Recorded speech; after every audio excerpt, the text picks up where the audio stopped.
It's about time. We are taking it up a notch. Yeah. That's the thing that Yep. they got you. So It's up. Each team has 1 point.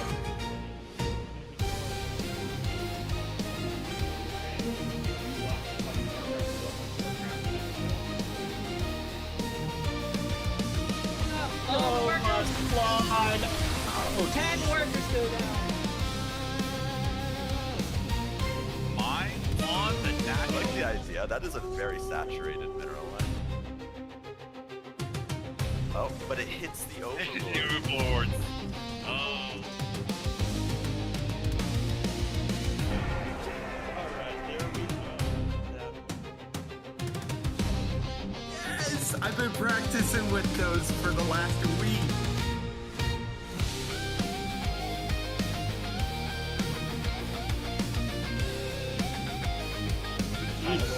He's got his medication on hand. Oh, but he gets surrounded. Oh, any question marks though? Oh. BM's his friend. I like it. It's always fun when you play your friend.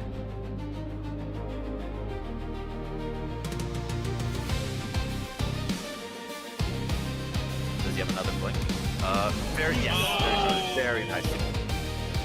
Bruce does have enough to really take on this army. He just needs to blink on top of it.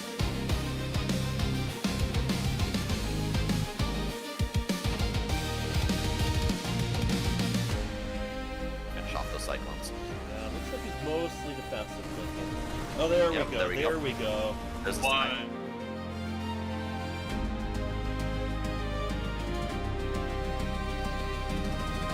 God, boy, very nice. Storm kills it.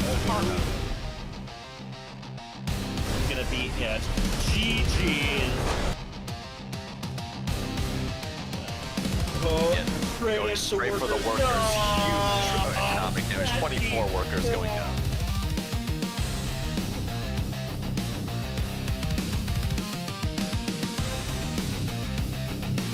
Oh no, that's a bad storm. That he walked through all the Protoss units got stormed there. Very few of the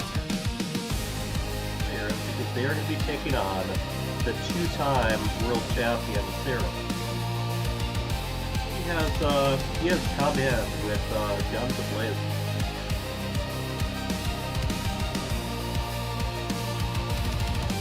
That is currently 30 units. We have the GG.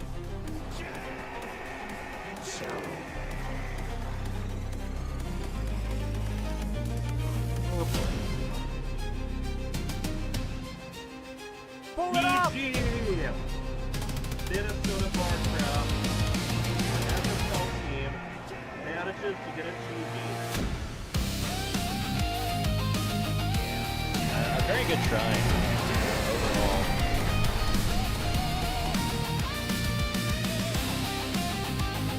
These didn't work. You know? Oh, you're not. To a 2-0 victory over GG Izzy. GG's call. He's stopping 10, multiply there. We have the GG. Alright, great.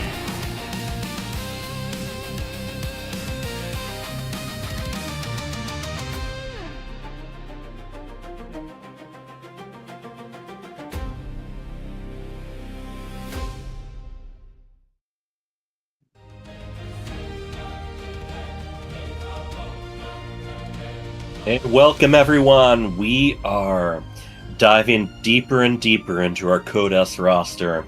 We are going to see who the Code S champion is going to be.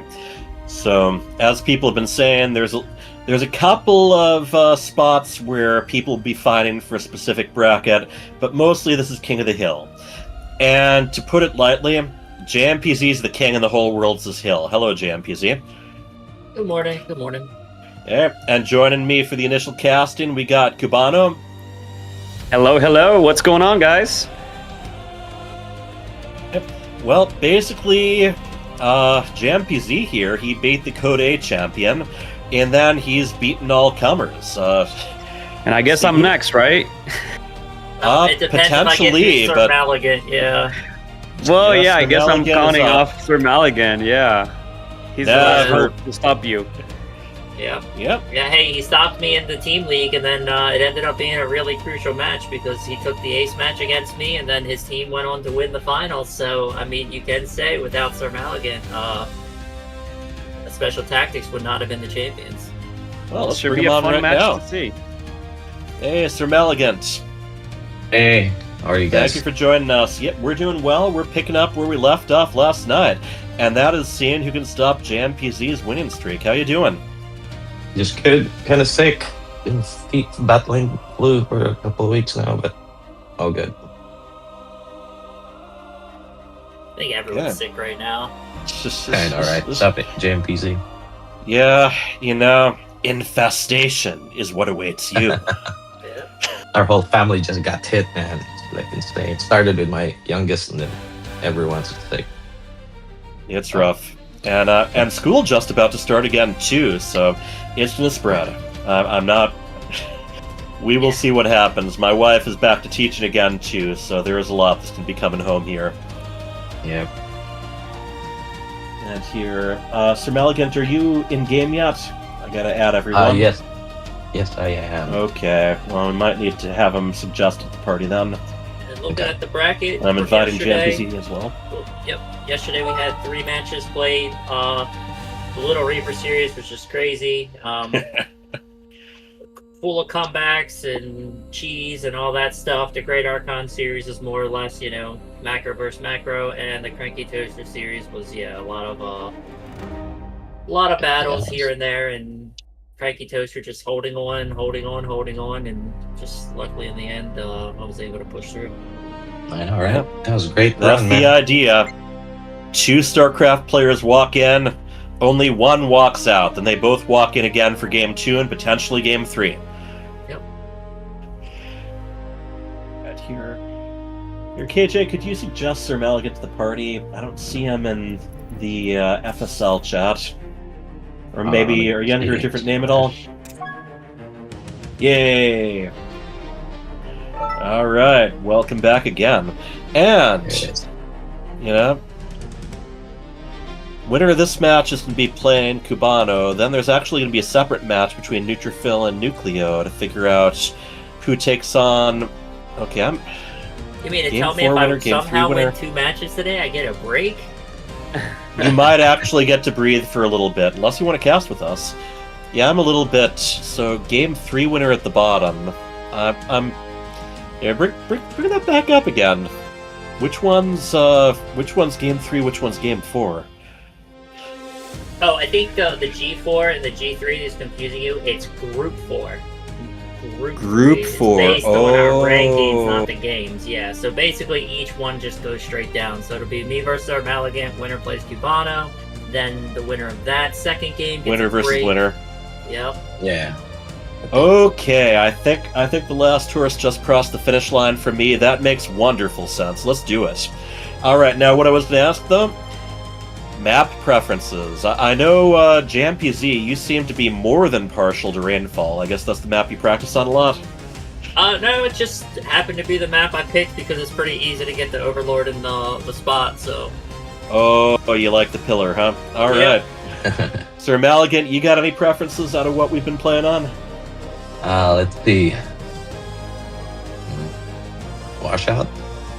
Alright.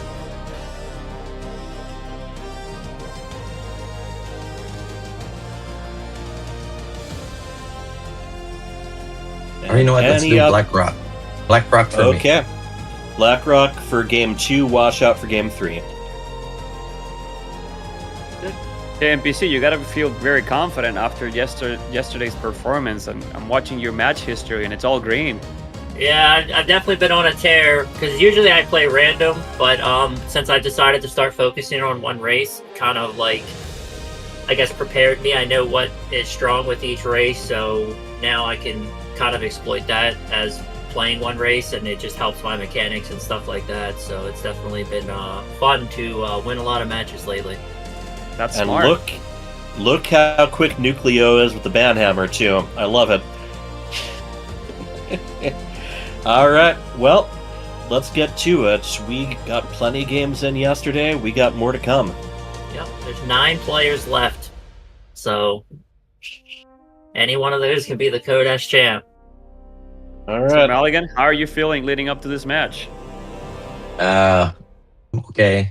I haven't played for a couple weeks, man. Being sick. I was unable to play yesterday. Yesterday and today. So hopefully that'll be enough. Okay. All right. All right, we're going to Like divide riding a you up. Alright. Like riding a bike. Good luck, have fun, sir. Yeah, you too, man. All right. Got everyone in party. I think we are ready to go. This is where SirMalagant's at. We haven't seen him in the 1v1s yet, but he definitely was doing all right for himself in the team league.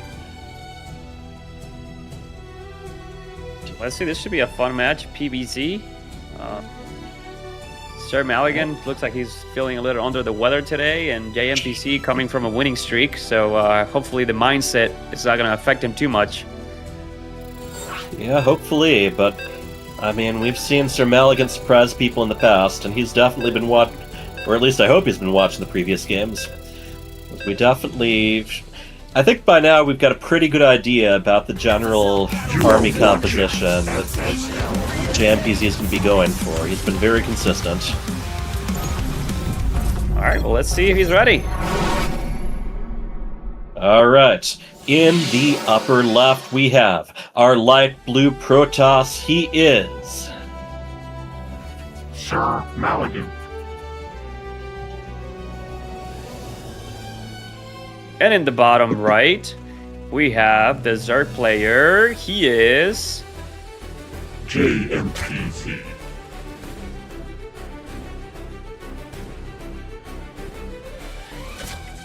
Okay. Overlord moving out. We've got an SCV going a little... I mean, not an SCV, a probe. Hope he's been... He did not like that placement. Yeah, I mean, a little bit of a delay. 25 mineral fine there for his refund. But yeah, I have been in tournaments where the first thing I do is place a pylon right where my Nexus is going to go. And it's not always obvious either, but boy... Well, I'm glad he noticed it, because that would have been fatal if he didn't cancel that pylon and then realize it too late. Yeah, it's, if you don't notice until you're just about to put the Nexus down, that can be quite the mess. You end up having to pretty much skip the Nexus and just continue with the wall off. I like what SirMalagant tried to do there, blocking the hatchery. I hope he would have stayed a little bit longer and forced JMPZ to take a third base as his natural. That is very annoying for Zergs, and I think if he would have stayed there a little bit longer, he could have gotten the cancel there on the natural, but he looks like he wants to make sure he doesn't get like 10 pool or anything like that. We saw a lot of hatchery blocking from Little Reaper, SirMalagant's nephew. So yeah, it can throw off a lot of the early builds. Right now, yeah, nice and standard, walling off the natural. Overlord getting close to that pillar that he was talking about loving so much. JMPZ being very careful too with the Overlord placement there. He wants to make sure there's no cannon rush in the natural, you know, no surprises. He's going to be scouting for proxies, maybe. Very careful. Yeah. It looks like he's very focused and locked in. I think that is one of the most standard things in PvZ. First Overlord goes to scout their natural, second Overlord goes to double check your natural. That's advice you'll get from just about anyone. Once your hatchery's up and the creep is in the way, then you can start using that Overlord for other means. You still got a probe, just dipping in, checking a little bit further, getting chased by the Zerglings. Yeah, he wants to scout, he wants to make sure that the speed is on the way, that there's nothing weird happening. He does see the extra 2 links coming out. That could be defensive for potential adept aggression. It looks like he's going to be starting off with the Zealot, though. Yeah, that follow-up scout with the probe can give you so much extra information about how quickly you need to fill up that wall. Yeah, he's got to He feel is very going. confident after that, seeing the Zealot. You know, he knows there's no adept pressure coming up, so he can just go back to droning, taking the third base. And let's see what the follow-up looks like. It's going to be robotics for SirMalagant. Right, and a sentry coming out, probably for hallucination scouts. He is making sure he knows exactly what's going on. And again, JMPZ doing very well at getting the creep spread started. Those lings just kind of circling around, looking for any pylons that might be hidden. Yeah, sounds like he got proxy gated last time, Hyper Turtle. He might have some That's what they're PTSD from saying. that. I think Little Reaper is all about giving older people PTSD. So that was match 1 last night. I believe it went different directions after that. Second game was actually a bunch of blocks and cannons. So yeah, Little Reaper tried a little bit of everything. Overlord getting driven off right now. Oh, it's a little bit injured. That Observer is spotting for the Stalker, and they are going to finish it off.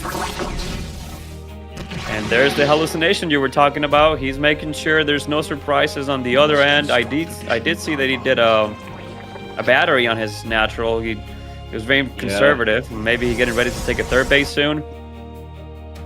I think so. There's different ways you can go about it. One of the favorite ways is just having an Oracle ready to help defend it. But right now, he is not seeing a lot that's going to lead him to think that aggression is coming right now. And looks like it's going to be Colossi coming from SirMalagant. Maybe taking advantage of the new buff and play Colossi. Yeah, it can... Colossus does get a little bit more damage in against the non-light units, so just the extra that it can inflict on roaches from a safe distance actually makes quite a difference. Absolutely. JMPC getting up to 48 drones, and looks like he's setting up his creep spread like you were saying. He's doing a great job doing that, taking up the map. He's got good vision everywhere. Yeah, looks like we're setting up for a very long game. Neither of them have really done anything to interfere with each other quite yet. Just, I mean, not really even poking. Just a little bit of scouting here, a little bit of scouting there. And again, the creep tumor reaching the infested rocks, preventing them from going down in health any further.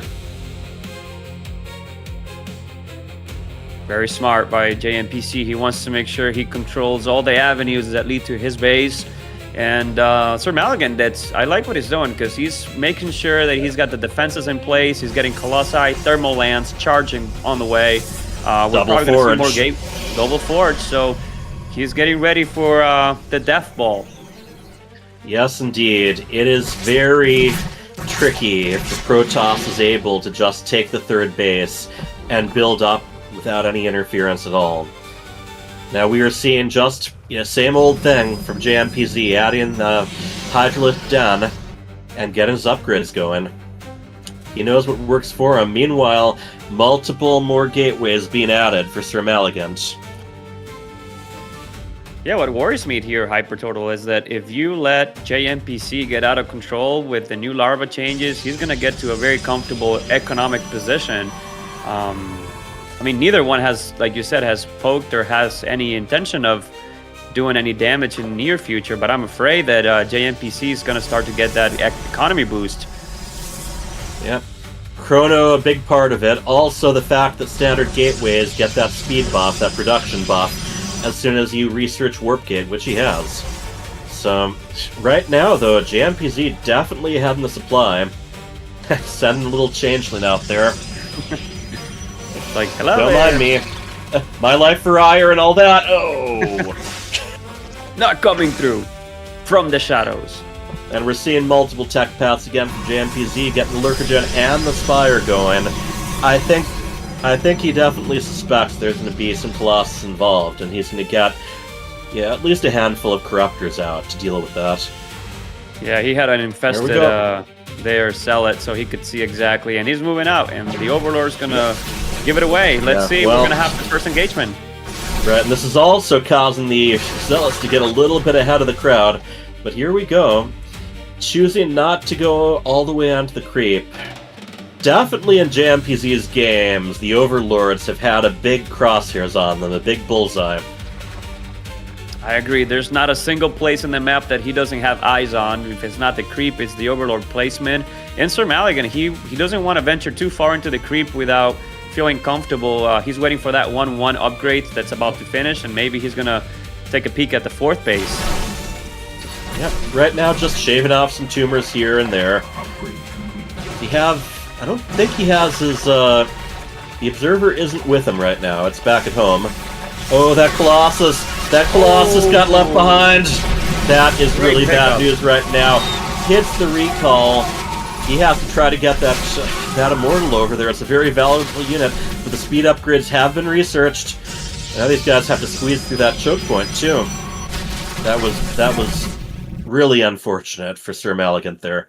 Yeah, very unfortunate losing that Colossi that's so needed against those Roach Hydra composition. Storm just a little ways along right now. He is replacing the Colossus. JMPZ just kind of taking a little bit of a forward position as he expands again and spreads even more creep. Well, Storm's on the way for SirMalagant, and JMPC's about to max out. So it looks like he's going to want to take a fight in the near future here. Yep. Use the army you got, then gradually move on to the next. Lurker Tech moving pretty far along right now with those upgrades. And yeah, he does have some with his forward army too. More Immortals on the way. We got Storm now about to finish, 2-2 on the way, and Colossi. So there's definitely a lot of splash damage here by SirMalagant. He just has to make sure he gets a good fight, maybe by a ramp or something that allows him to maximize that splash damage. Yeah, that starting engagement is going to be vital, especially those initial storms. Right now, yeah, he's got 2 High Templar at the moment, and just a ton. So many upgrades just about to complete for JMPZ, as he is just 1 supply point short of being completely maxed out. Expanding again as well. Still, I mean, over like a 35 supply lead right now. And there they go, straight at the wall as SirMalagant's army is moving out. They could do a lot of damage up front, especially, yeah, if they take out that cybernetic core. That is always a big risk for that initial wall. And it is going down. There is not another on the way yet. And the position by JMPC is so good here because he can control the ramps with the Lurkers, and it's going to be really tough for SirMalagant to engage into this. But the Lurkers are alone. Is he going to go in? No. There is not an Observer active right now. That is big trouble. And yeah, they are marching right in. The army not able to get back to the main, at least without, yeah... Figured it was going to be a recall here, but I think the recall went to the wrong base. He is even further away from his main than he was before. This has been a really rough game so far for SirMalagant, and I don't know if there's any turning it around right now. Yeah, he lost the 2 robotics, so there's not going to be an Observer Hyper Turtle, so I don't know how he's going to be able to... Until that cybernetic core is done, he can't even make another robotics facility. He is just going to charge across the map, and YOLO for all he's worth. Yep, it looks like we're going to have a base trade situation here. JMPC definitely has the upper hand with so many bases. Yeah, there is going to be a lot of cleaning up to be done. SirMalagant probably is going to want to at least try to hide some things somewhere on the map. Yeah, neither... Oh boy. 17 spines on the way. That could definitely slow things down a little bit, but yeah, I think he's going to be able to take out a good number of them before they're even close to completing. Yeah, it's pretty safe to say it's goodbye main base of the Zerg, and we'll see how much damage he can get done. Right now, SirMalagant is just very quickly running out of structures, basically. That's the deal here. As soon as the last structure is lost for one of the players, then the other player gets the win. Doesn't have to be a surrender. Well, there is a situation here, Hypertool, where he could recall out of the main base and try to take the other base, because there's no way he's going out with the lurkers out there camping, waiting for him. Yep, he's got some cannons back home. If he recalls right to where those cannons and batteries are, he might be able to hold and then turn things around a little bit, but such a dire position with almost no tech, and now the lurkers just ripping him apart, just like that. And that was his last step there. GG. GG. I mean, a couple of mistakes just cost him immensely, but even beyond that, JMPZ doing such a great job getting ahead in economy, getting ahead in army, getting ahead in tech. The next map will be Blackrock. After minute 4, JMPC kept a massive worker lead, and that's what I was afraid that, you know, he was going to be able to get such a strong economy that it was going to be really hard for SirMalagant to catch up, because he was playing so defensive with the batteries and, you know, the tech choice that he had. And yeah, that's game 1, guys. JMPC takes the lead. JMPC continuing the streak. Will anyone be able to defeat him? We shall see. I love how he renamed himself Code A Champ. Yeah, that was the beginning of the season. He has mentioned that, yeah, technically he is not anymore because he ended up too high in skill. Which is a good problem to have, don't you think? When you get too high for... And we will see just how high up he gets and how that's going to affect his ranking within the FSL. Okay, JMPZ is ready, SirMalagant is ready, let's go. Let's jump into game number 2.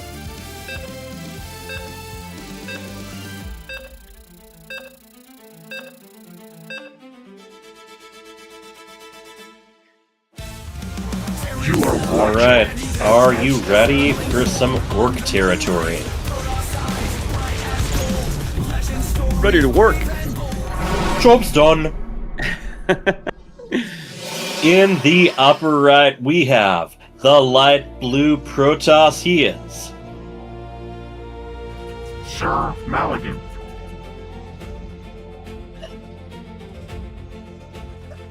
And in the bottom left, we have the pink Zerg. He is JMPZ. Pink definitely serving as a lucky color for our man JMPZ. What do you think? Do you think we're going to see another early pull like he did with Little Reaper last night? Try to finish him off quick? My guess is he's going to play it pretty standard. He's been doing just fine with this stuff. And last game, you know, he didn't have to deal with any big surprises. It was quite a bit of scouting, but it was a long time before SirMalagant sent his first offensive unit across. And yeah, we are indeed having hatchery first here, and SirMalagant is going to confirm that. Which is always great news for Protoss. You don't have to worry about any early pull, and you can take your base and chrono boost your workers without the fear of a bunch of links running into your base. Yeah, that also gives you a little bit more time before you have to add an extra gateway or whatever else you need on your wall. That's a very important part of the early toss game, judging when to complete that wall. And you see right now, he's going ahead. He's actually going with Nexus first. That is not what I was expecting. But yeah, like I guess he wants to catch up with the economic. He saw the early hatch. He goes, well, there's not going to be any early pulls, so I'm going to try my own Nexus first build and see if we can get somewhat on par with the chrono boost and the worker count. The JMPZ is going to get a look at all of that in just a moment. He's going to have to click on these, get a little bit of a call on which started first. Here's the first gas going down. And yeah, first pool and first gateway getting very close to completion. Alright, and yeah, you see how he doesn't stop at the wall. He does go all the way in to take a look at whether the expansion's actually been taken. so far just focused on queens. No lings in production just yet. Yeah, there's no reason for him to be building links when he knows it's a Nexus first and no real aggression coming. Well, there's the 4 links coming out. Maybe do some poking on the other side of the map. Poking, just seeing what you can get done. In general, you also just want 4 links to be available in case your opponent sends a couple of adepts in early on. You know, there is some mathematics that people have employed as far as how many lings you want to get out right away, depending on which race you're up against. Yeah, it seems to be becoming the standard these days with 4 links. I mean, it works. You want, you know, them combined with the queens can generally hold off most of what opponents can throw in early, unless they go absolutely all in. And so that's the other part. You want to just keep an eye out with that Overlord. Look for any signs that your opponent is just about to move out or just about to harass. And it will be Twilight Council to begin with. Different than last match. I know SirMalagant likes his Blinkstalkers. Oh, no, this is going to be an early charge. Okay. Oh, here up. Let's check.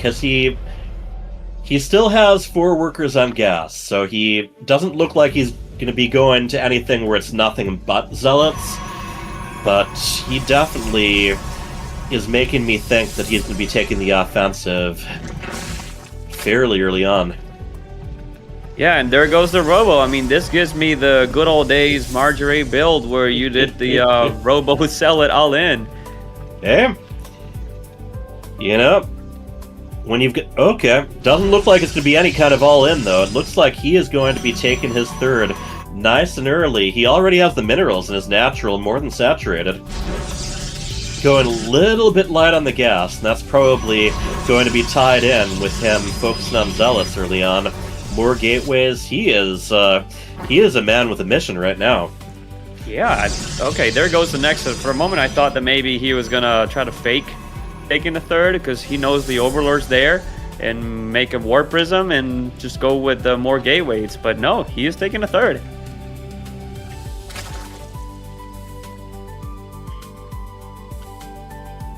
Alright, and yep, there's a little more information there. We have a Warp Prism, so I'd be really surprised if that Warp Prism isn't made to bring a bunch of zealots. 6 gateways being added, full-on gateway explosion there. Let's keep an eye out for if he's going to transform all of them into Warp Gates. That's what I'm expecting right now.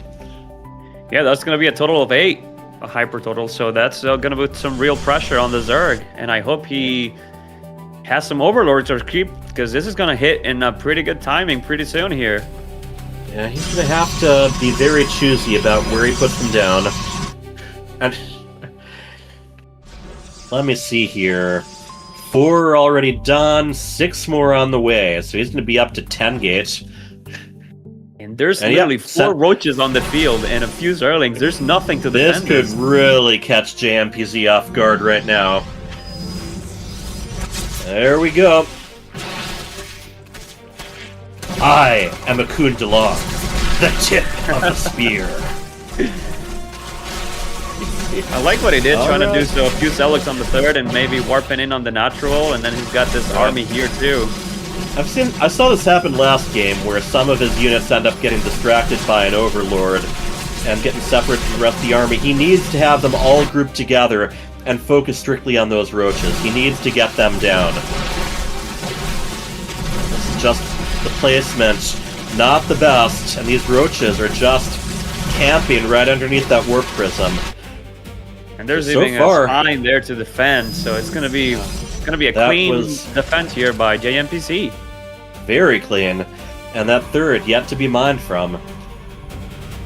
Second Robo being added, and yeah, that very, very little actual economic damage done there.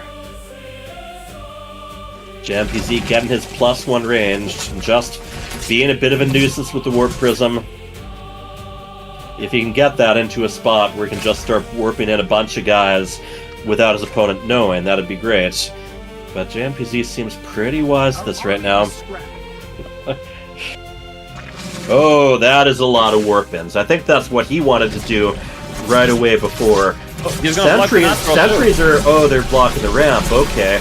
But he's going to want them with the rest of his army. He's going to want that Guardian Shield.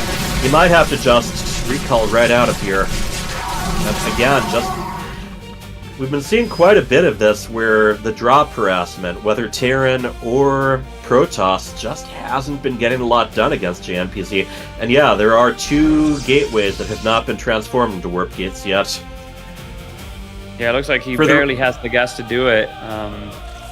For the record, once you pay to change a gateway into a warp gate, you can switch them back. Those particular warp gates can then be switched back and forth as many times as you want for free, and bunch of probes. So they were having a worker party there. Yeah, we're being rallied over there, and that full wall off ended up getting them completely stuck. So this is again the issues are just kind of mounting up here. And JMPZ hasn't really missed a beat here. He's just kept building up his army. Almost a 40 supply lead right now. Yeah, and he's been trading very effectively. There's a 650 mineral difference in the resources lost tab that he's been able to do with his clean defense. Looks like we're going to go for the ramp again. Yeah, I don't know about that. I think that's pretty much in full view. And yeah, even moving some spore crawlers over to that area.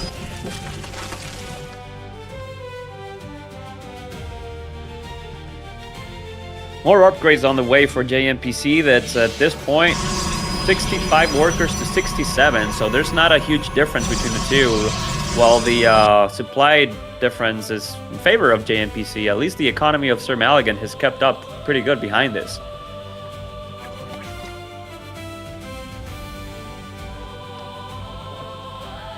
Just keeping the gateways coming, adding the robotics support bay and the Templar archives. There's a lot. I like that he's adding more immortals this game. Yeah, that's not bad. With enough splash damage, there is a lot of Protoss can do in a single engagement. And he's going ahead, continuing to expand. JMPZ has yet to go on the offensive, just building up and building up.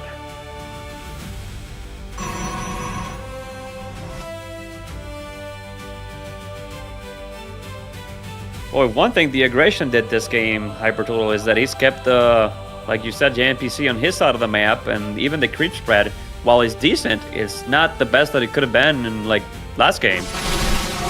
Alright, here comes the engagement. He needs to position these just right. Take advantage of that choke point right there. Just being forced back further and further. And those Hydralisks able to reach so far with their attacks. Their grooved spines, so to speak. Again, a recall. 32 army versus 92. And here we go again. Going to keep going. Going after the Cybernetics Core again. And this is the point where the wall can actually work against the Protoss.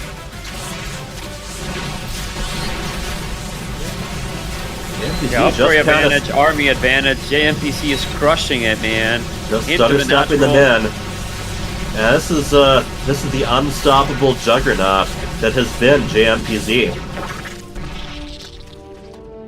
He's gonna clean it up, but look at this. JMPC is already maxed behind this. 10 more roaches, 6 hydras, the lurkers, this 2-2 upgrades. I mean, he's doing amazing. Not quite maxed, but he is getting there. And yeah, the lurkers, that's where he really finds his stride once he has access to that hive tech. Adrenal has not started yet, but he's mostly been focused on ranged units anyway. And yeah, seismic spines, I think the upgrade is. I don't know. You know, I've been saying one of my goals this fall is to start memorizing the actual names of the upgrades, not just the ability or the change they make. But I want to sound that much more clever. Actually, it's called the Mobius reactor. Mobius reactor. Look at that. Well, I didn't say what it is. I think that's actually might be the science vessel from StarCraft I. You know, giving that extra energy. But yeah, there's a lot of reactors for Terran when it comes to the StarCraft 1 upgrades. The good old days. Yep, the good old days indeed. And here we go. Doing the dance Yeah, again. this is, Hypertotal. yeah, they are swapping spots right now. We could be getting into yet. Oh no, I think he is locked in. No, again. Nope, he's going for it. He is going for yet another base trade, but in that game, yeah, get in. And we have a dark shrine behind us. And a dark shrine. He's like, oh, you want invisible guys? I'll show you invisible guys. Yeah, I got my own invisible guys. And they have very stylish capes. So actually, 22 workers dead, but he only lost 3. I like it. Yeah, that's forced JMPZ to come back. And if he can actually back away here, I would not engage right now, though. Storm. Okay, maybe I would engage. Sizzle, sizzle. Yeah, keep in mind that now they don't do as much damage, but they also last longer. They don't do damage as quickly. Like the total damage they do if the unit is underneath there the whole time is actually still higher. But yeah, there's definitely more opportunity to move out. Yeah, the lurkers have not burrowed yet. Now that they have burrowed, it's time to back up. That's what you got to do against lurkers. Just like with siege tanks, each time they go underground, you back up a little. You force them to expose themselves again. But I don't know if it's going to matter here. This is a decent force that's right here at the front door. The lurkers got left behind. JMPZ is going to want them over there. Zealot harassment going for the counter. And this is really dividing JMPZ's attention. And yes, the classic accidental swarm host in the mix. He even did launch a couple of locusts. Like, who invites you to the party? Yeah, he's leaving some units out there. I'm seeing both of them kind of being a little bit indecisive with these. Do I want to attack or do I want to defend? Yeah, Zealots versus Lurkers, not a good thing. You really want to be able to attack those Lurkers from enough of a distance where you have impunity, or at least come in with a bunch of immortals that have barriers. And I've been seeing this a lot from JMPZ, the Viper that gets added to the army but never actually charges up. And that's I mean, oh, okay, it had enough to do that. Why not? Get over here. Yep. Come here.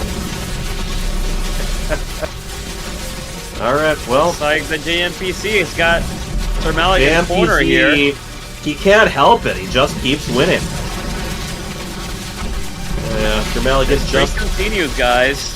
Yeah, getting ready for one last attempt at defense, but I don't think Zealots and Probes are going to last very long against Lurkers. Got a right on top of production. The revelation. Okay, you know, I mean, it's a good thing if you got enough damage to follow up with it. Oh, he's rebuilding out of the base, actually. Yep, abandoned ship, but he's got to immediately start building a lot more production structures. He's got to replace everything he's lost. He's already working on a cybernetics core right now,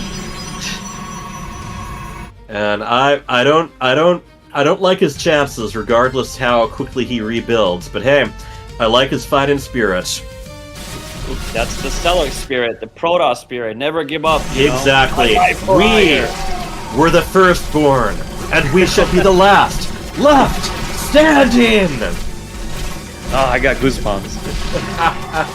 Oh yeah, I have been having a lot of fun reviewing campaign stuff, and I'm looking forward to the show Monday. So we will see how things go. GG, there we go. Just well played. Good game, well played.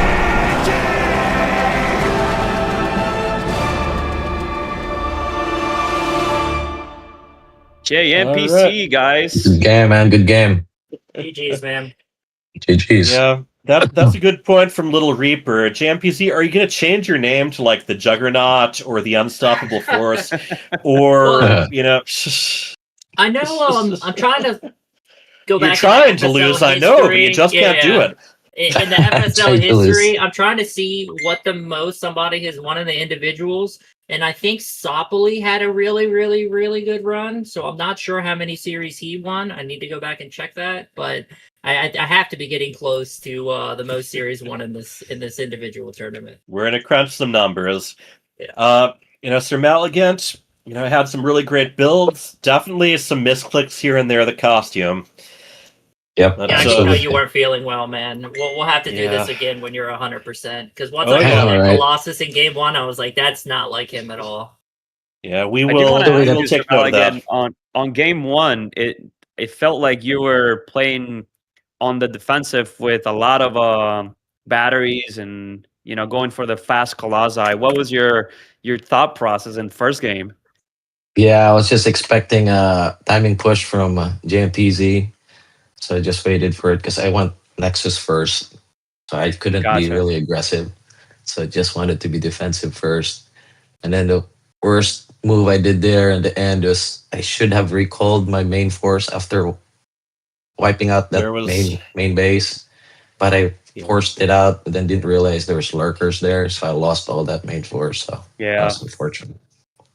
Yeah, there was a really rough bit where you recalled the wrong Nexus. And, yeah, one of those days. Not having observers too. I mean, that when you lost the 2 robotics at that point, it's like, what do you do? Go for the base trade and hope that we kill all the buildings first because there was no observer left. Yeah, I just went say, you know what? Let me just go because I'm pretty sure all these lurkers are probably out on my base. So yeah, forgot to make observers, man. Basic stuff. Annoying.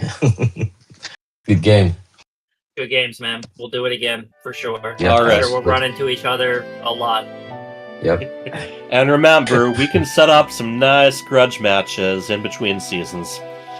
That'll be fun. All right, so what we're looking at right now, we're going to give JMPZ a little break since NukLeo and Neutrophil are both ready already. All right. Looks like the two... Okay, yeah. We'll be starting up on just a moment. NukLeo just needs a minute or two. That's another PVC, right? Maybe. Oh, yeah, because Neutrophil likes to switch races, right? Oh, he has in the past. He did a lot of random early on when the FSL was a thing. But yeah, actually, let's ask him, Neutrophil. What races do you like playing? If I feel like mixing it up, I'll mix it up. But I usually default to Protoss if I think I'm going on that. Are you feel confident in the PVC, your current PVC? I don't know.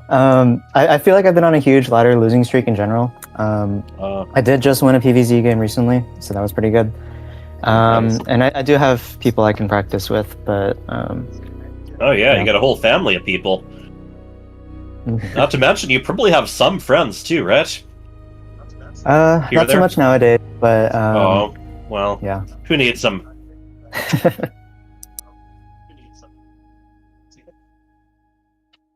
Right. And yeah, let's take JMPZ off camera for the moment. We're just waiting for NukLeo to get back. And yeah, are you still doing was track and field you were really into?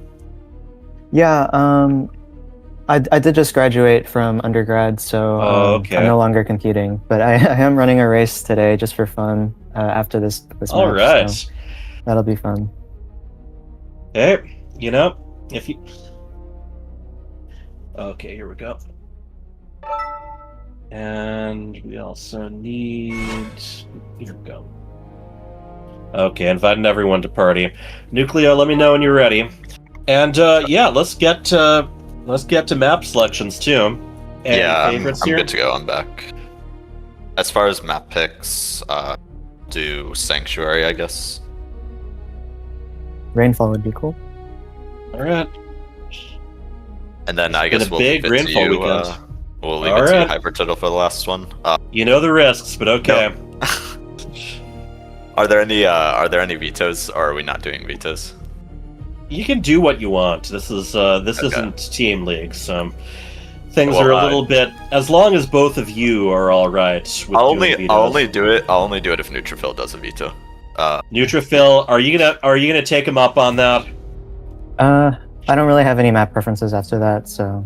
Okay, we'll go. Okay, well, all right, there you have it. So let's get to it. the winner of this match will take on the winner of Cubano versus JMPZ. Cool. Okay. Good luck.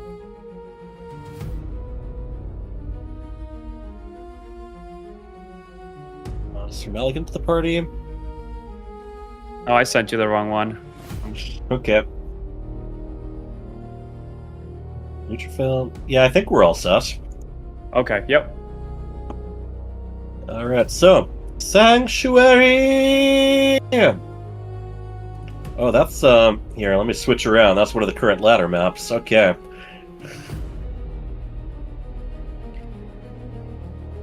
So many PBCs in the last 2 games.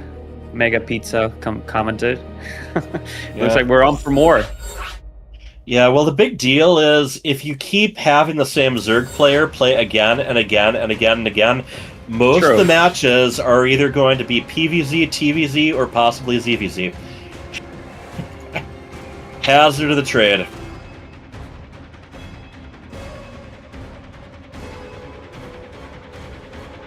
Now, both these guys have been doing a lot of captaining, co-captaining, all of that. Alright, Neutrophil ready, NukLeo ready, let us do this. Sanctuary 3 or Sanctuary the 3rd, I'm not sure. I think either one is correct. All depends. Yeah, sometimes I like trying to look up where these are coming from. I'm sure it's just generally holy stuff, but I'm guessing it's supposed to be maybe the 3rd planet. It's called Sanctuary? Who knows? That would make sense. Alright. HFGL, GLHF, we are doing this. In the upper right, we have the red Zerg. He is NukLeo.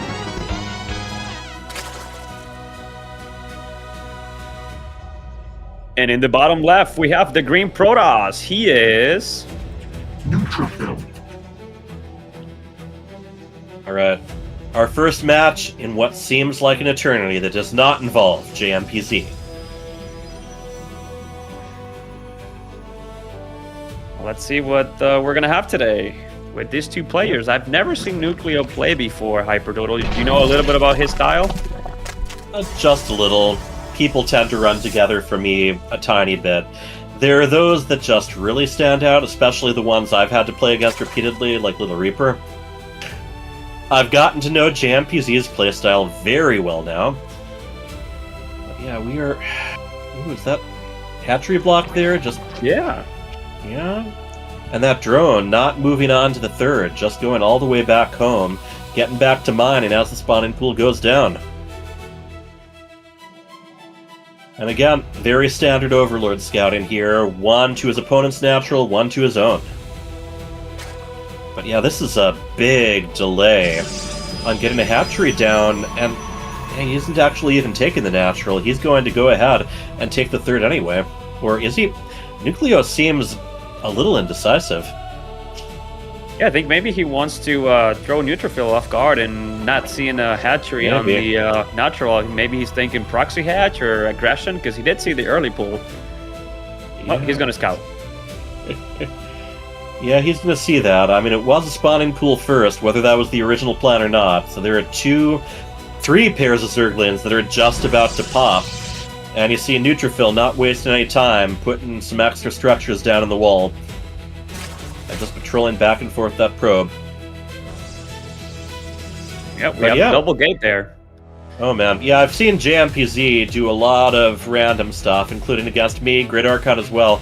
I have not gotten the chance to see KJ Freedom play random. He's been sticking exclusively to Terran in most of these FSLs, because that is his worst race.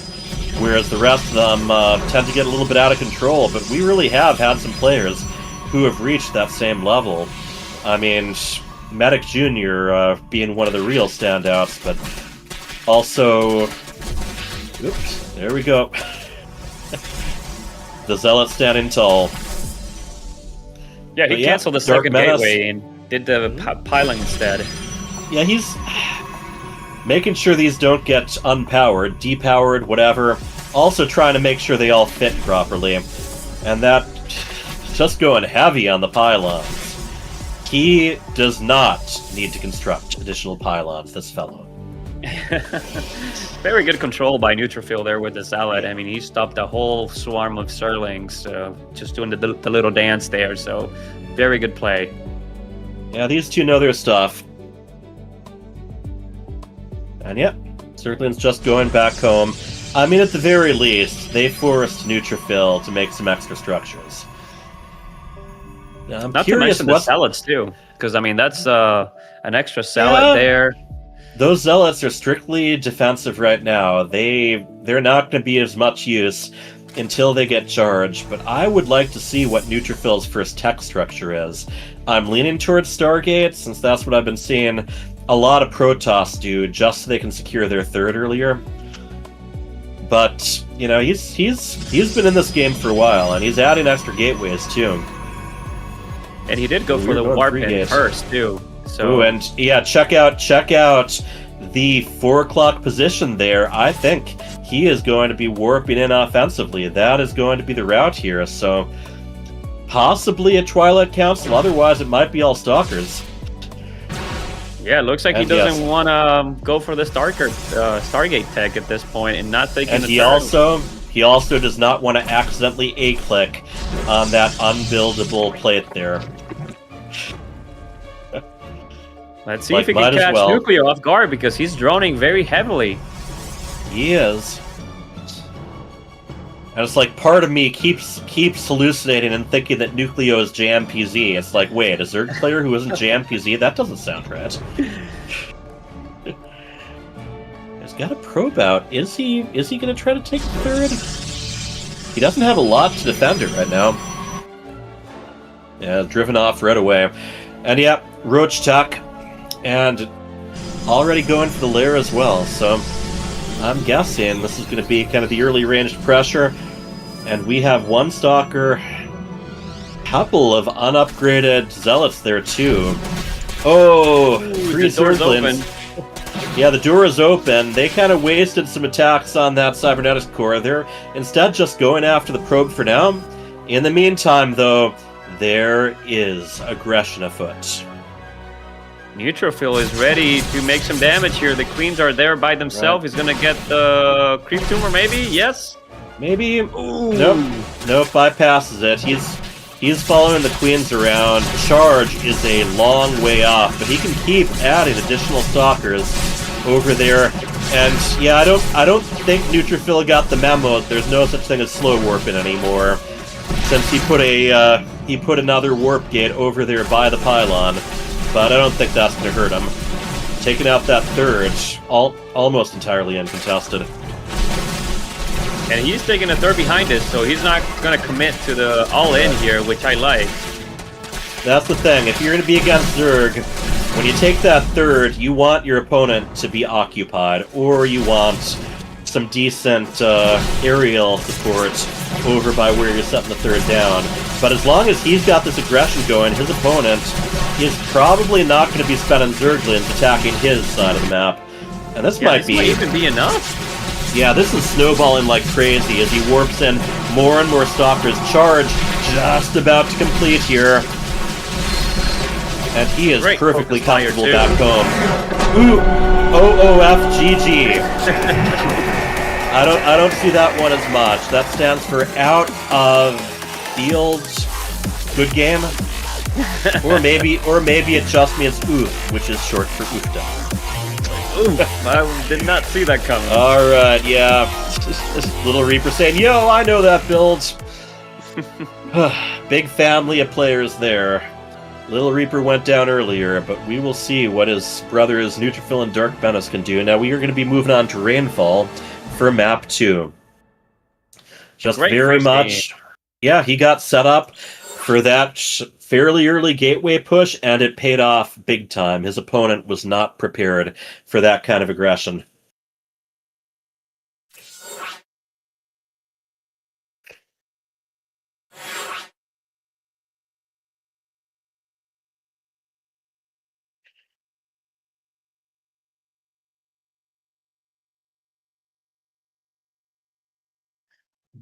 All right, looks like is ready. Players are going ready.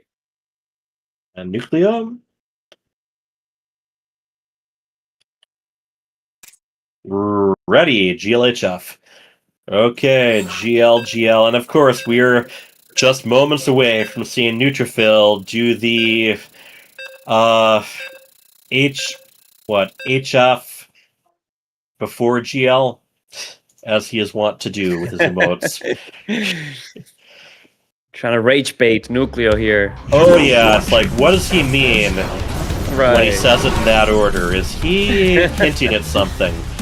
Or if he does it by itself. There we go. Yep. HF GL in the Protoss emote. Alright, in the lower right, we have the Rad Zerg. He is NukLeo.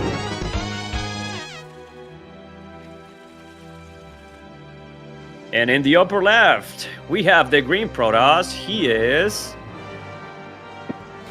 Neutrophil. Say what you will about the 8-worker start, I think it is very comforting that you can lay down a chrono right away instead of having to wait until your first pylon, just before your first pylon completes. You know, I will say this. I don't mind the 8-worker start as much as the gateway change, actually, because it does give you some time to kind of think about the build you want to make and just kind of get into a rhythm as the game starts, because before, I mean, you almost had to go out immediately to make a pylon as the game started.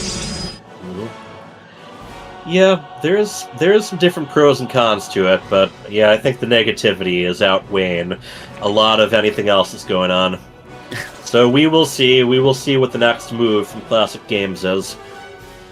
Another early pull by NukLeo here. There's that whole thing, you know, they announced that Simu Liu will be playing a StarCraft II match at BlizzCon.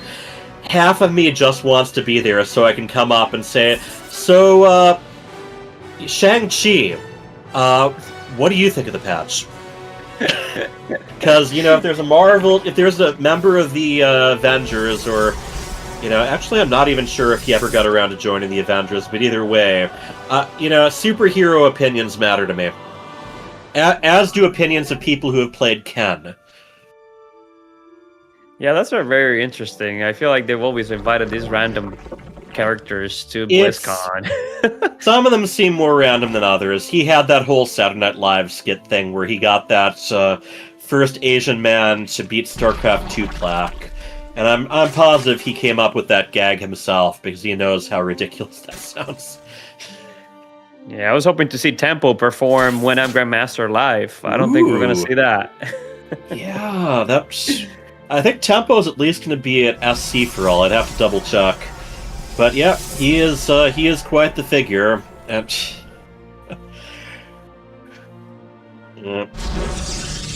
we have a full wall here. Hyper Turtle looks like he's ready for the aggression again. Yeah, he knows the timings here, and he was keeping as close an eye as he could out there. Ooh, wow. I don't usually see a battery on that side of the wall, but I think it just didn't fit in well. Just a little bit of where the pylon is placed there.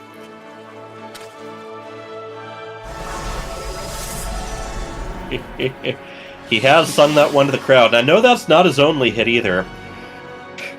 You know, heck, if Tempo could talk his brother into singing about StarCraft, I would definitely buy a ticket for that. Yeah, send me that, KJ Freedom. I want to see it. I have a picture with Tempo at BlizzCon 2015 or 2016 when Dion was champ. Quite a character. Was Kofi with him there? No, he was by himself that day.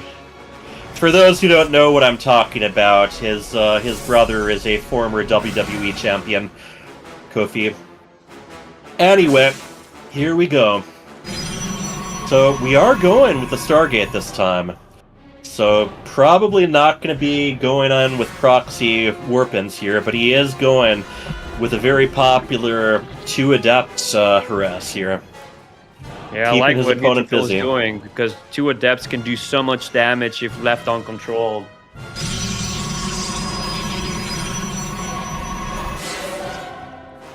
Yeah, basically anything he can do to just keep his opponent from stopping him from taking a third. And there we go with the Shade, and they are just backing off, letting that cooldown expire so they can cause more trouble. And we're gonna go for a boy raid here. Looks like he's gonna go after those overlords. Yep, go after the overlords. Maybe defend against roaches early on. And those adepts having to shade again. Look at that micro. And they both make it out. He had the timing down. Those adepts, I mean, honestly, I think they might have been able to do better if they just stopped and attacked, but it's all a judgment call there, and at the very least, he is keeping those links busy. So yeah, Void Ray is very nice against Overlords, not as good if there's going to be a lot of Lings out, and not as good at defending a potential third. You really want the Oracle for that. Yep, the Oracle's on the way, and he did find the Overlords. Yeah, right in the corner, right outside his main, he's actually working on another Overlord that's being sacrificed to take a look at his tech. I don't think it's going to find out much that NukLeo didn't already know, since he already knows that there were Stargate units. But yeah, quite a few Zerglings coming out, and they've done significant damage already. Oracle does drive them off. Oracle, that should be able to push them off, and yeah, it didn't get a chance to get charged up though. Where is that Void Ray now? It is Overlord hunting on the other side of the map. Very bold.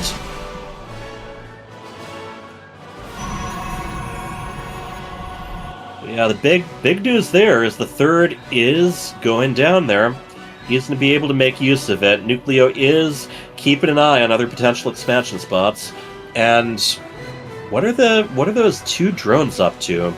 It's worker support, It's Starling with two workers. Sure.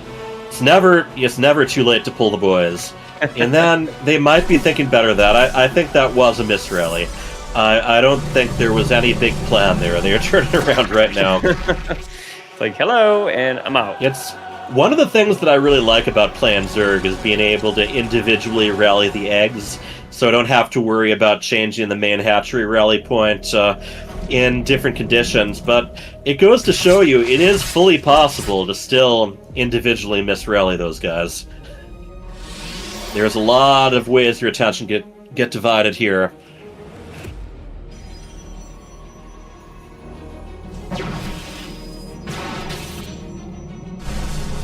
Finally is going to get rid of that Overlord, and NukLeo keeps rallying the Overlords across the map too, even knowing that there's a Boy Ray out there. Sometimes an investment that's worth it, but at the moment NukLeo is supply blocked, and that's gonna. Not only does it delay how quickly you can get the units out, it also leaves the larva production capped at 3. So if you don't spend that larva, then more larva doesn't automatically show up. That's one of the little qualities of playing a Zerg. That's one of the reasons why such an important aspect is dividing your production between all your hatcheries, so that each of them have like 1 or 2 larvae at most.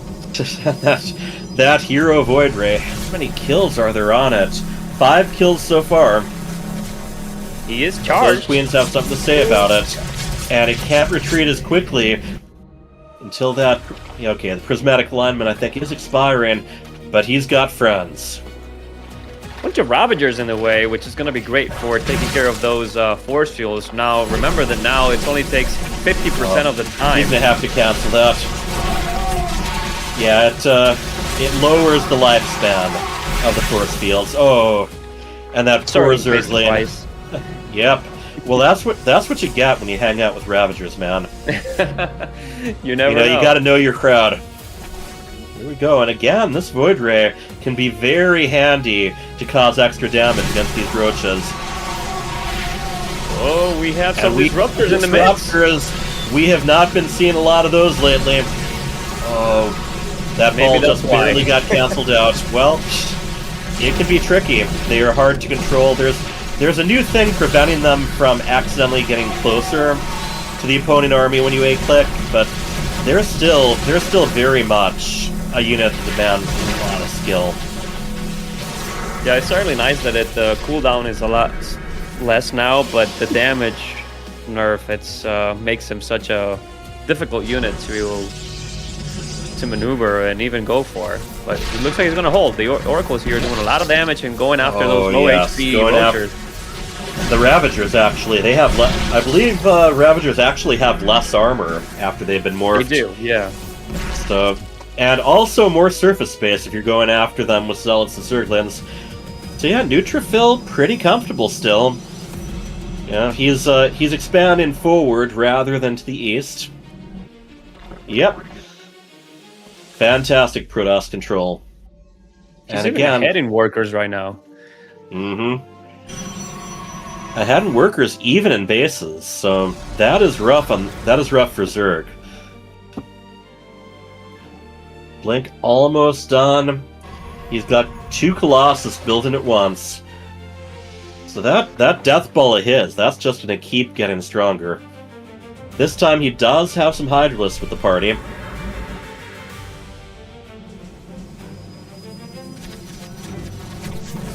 Oh, that Warp Prism. Unfortunate route there. Changeling doesn't fool Neutrophil for a moment. Yeah, Stacy's strapped in the way, which I like. A little run by here. Yeah. He wasn't able to warp the men from the Warp Prism, so he just sent them a different route, and they are getting quite a bit done. 6 drones killed. And that's actually not a bad army from Neutrophil. Just so much armor and firepower over here, and now the Colossus is just about to join him.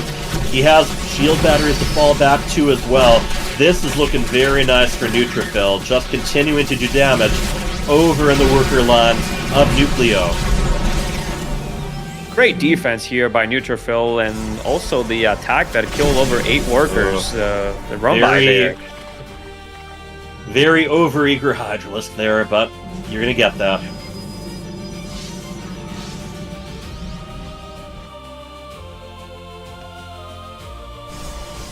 Still guarding that potential expansion, but he's gotta take some more expansion himself. He's gotta catch up in the economy. Right now, 56 drones, 72 probes.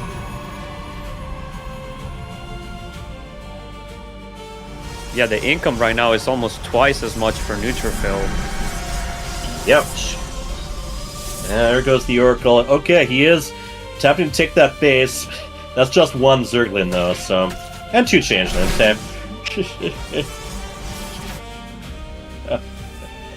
Yeah, Mega Pizza. Neutrophil is actually a very, very skilled player. Oh yeah, he's and he's probably had a little bit more free time lately too, with you know, finishing up with his undergrad. What is it? It's some kind of physics that he majored in, right? Like aerial stuff. I don't know my sciences. Astrophysics, okay. Yeah, alright. Wow. So not quite up there with brain surgery, but only like half a step down in my opinion. So when you say it's not rocket science for him, you know, well, you know, and if you're going to have a major that's going to help you in StarCraft, astrophysics, I think that's to put you in your comfort zone. I can only imagine like how many times he's trying to resist saying, well, you know, technically those Hydralisks shouldn't even be able to reach those carriers as according to my calculations. Yeah.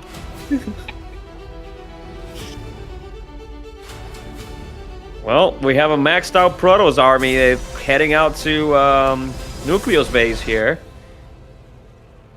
Yes, even adding Dark Templar technology, increasing the observer speed. You've got to be careful with the lurkers though, because you can't underestimate the shredding power of the lurkers here. Yeah, honestly, as long as the barriers haven't been triggered yet, Immortals can do pretty well. It's all about getting the damage in, but you have to be very careful about where you focus. I prefer some Disruptors with some Psionic Storms or Air Units when it comes to that, but honestly, sometimes with this kind of Protoss army, you can just brute force your way in. Oh, wow. Immortals and Colossus, yes, exactly. Colossus even doing more damage against lurkers than they used to. Two extra points per shot, and there we go. GG. Neutrophil showing that he has not been slacking off. That's my brother, says Little Reaper. Yep, one of your brothers. Don't sell Dark Menace short either. Alright. Excellent fights there. We finally got to see some people playing matches that JMPZ was not involved in, and those were both very well done. Neutrophil, that proxy at the beginning, at the first game, definitely paid off for you. Second match, a little bit more of a slow burn, but you were able to stay ahead very consistently.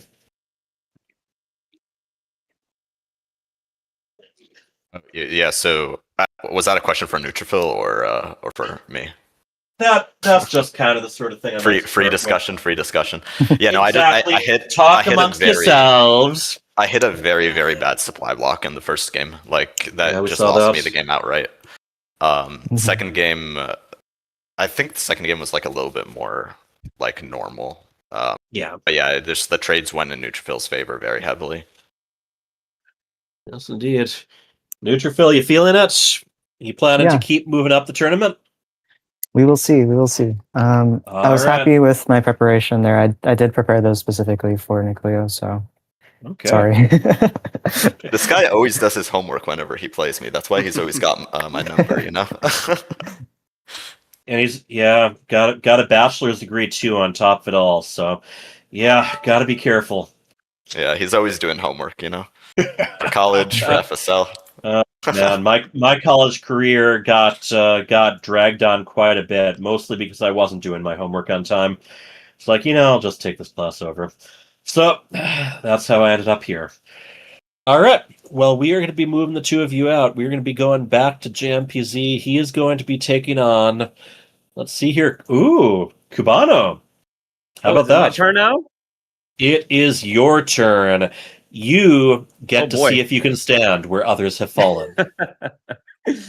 Here comes the JMPC. We'll see. I've been on a losing streak, just like Neutrophil. Hopefully, we'll be able to pull it through here and stop that winning streak. All right. Well, JMPZ, how do you feel about your winning streak right now? I feel good that I'm on a 5-win streak, but I also know that every time I do win, my opponent gets tougher and tougher, and more of my games get out there for them to watch. So yeah, it's definitely getting harder and harder every round. Oh, and NukLeo, did you want to join in the casting now that you don't have to worry about playing anymore? Sure, yeah, I'll cover for you guys a little. Yeah, I've been in that spot before. It's like, hey, Hyper Turtle, I couldn't help noticing that you got eliminated that last game. Did you want to do some casting instead? Do you want to cast? Don't worry, that'll be me after this series. It's like, we shall see, but I don't know. There's one of two possibilities. Either JMPZ loses at some point, or JMPZ gets to be Codas champ. At which point there will not be a next game in the tournament. So either way, he's got to stop eventually. That's just the way. I can't wait to see the memes from Little Reaper. Oh yeah. Oh, he's already been having a lot of fun here. NPC train. Now again, this question's coming. How do you like the maps? How do you like your maps? Do you like them, medium rare, well done? Do you like them served a little bit surf and turf? Let's go with rainfall. I'm gonna mix it up and go with rainfall. Woo! Okay. Who could have seen that coming, man? Huh. All right. Okay, well, change something. How about we do Fear and Faith? Oh no! All right. It's one of those 4-player maps. Yeah, which I like it. I'm not sure which spawning location is Fear and which one's Faith, much less what the other two are. But either way, there's plenty of it to go around. With Faith. Yeah. All right, Faith sounds like a good one to have on your side. All right, and any thoughts from either of you on the final one? Nope. Hyper Turtle special. Alrighty. Well, I am still going to be sticking in with either our FSL map pool or the current ladder maps. I'm not going to throw you I'm not gonna toss you onto Lost Temple or anything like that. I just have one. I just have one veto. Amygdala, Oh? please, no. No. Not after that Cranky Toast game. No, dude, every time I tried Here. to move left, my units ran right. I'm like, dude, this is stop, please. The donut is brutal. Yeah, the donut is brutal. Oh, you like donuts? Well, have all the hate 'em, donuts in the world. Yeah. Simpsons, for those of you catching up, all right, from back in the days where the episodes were being quoted. All right, let's take you apart, then let's throw you together. Good luck to both. Good luck, guys. All right, so Rainfall. What can we say about this map that has not already been said? I don't know. There's lots of rain. There's lots of grass. There's lots of falling. There's lots of falling. Yes, and for whatever reason, this is a very popular map among the FSLers. I'm not exactly sure why, but it's not a bad one. I think it's a comfortable one. It's there isn't a lot of extra stuff you have to take into your equations early on. And here, Neutrophil shouldn't be part of the party anymore. Let's see. Oh yeah, let's just clean that up. And let's get NukLeo, Cubano. It's JMPZ. We need to get him into here.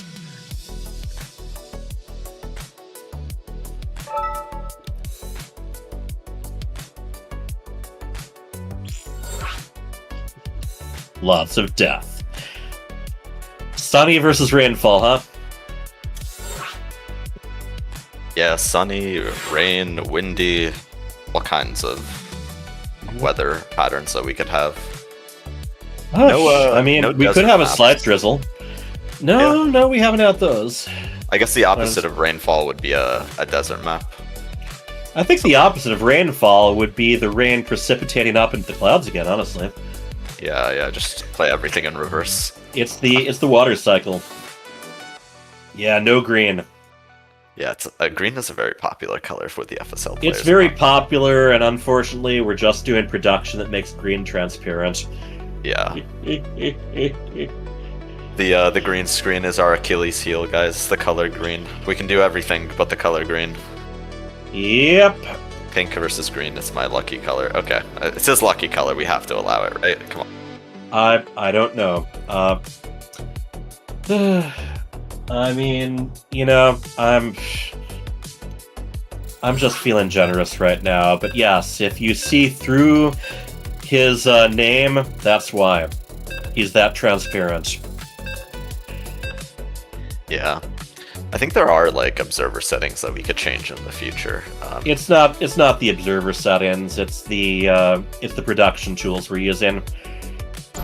Oh no, I meant like there could be observer settings that like to ban green color, override the color. That, okay, yeah. I don't know, but those settings, I think they also override the skins too, and I really like seeing what skins people have chosen.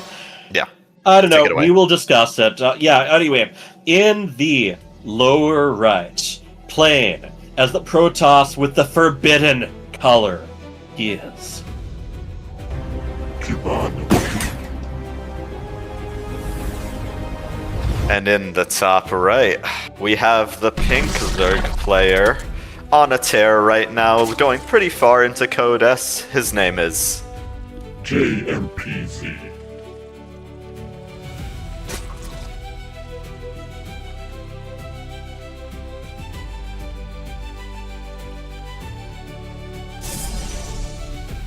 Yeah. So JMPZ doing his anti-hatch block build, extract a trick into 13 before Overlord, take the hatch, and he safely gets the hatch down. It looks like Cubano did intend to block there, and now I think Cubano is trying to play some psychological mind games here. Cubano, we have the production tab open. We know you don't actually have a forge. What are you doing there?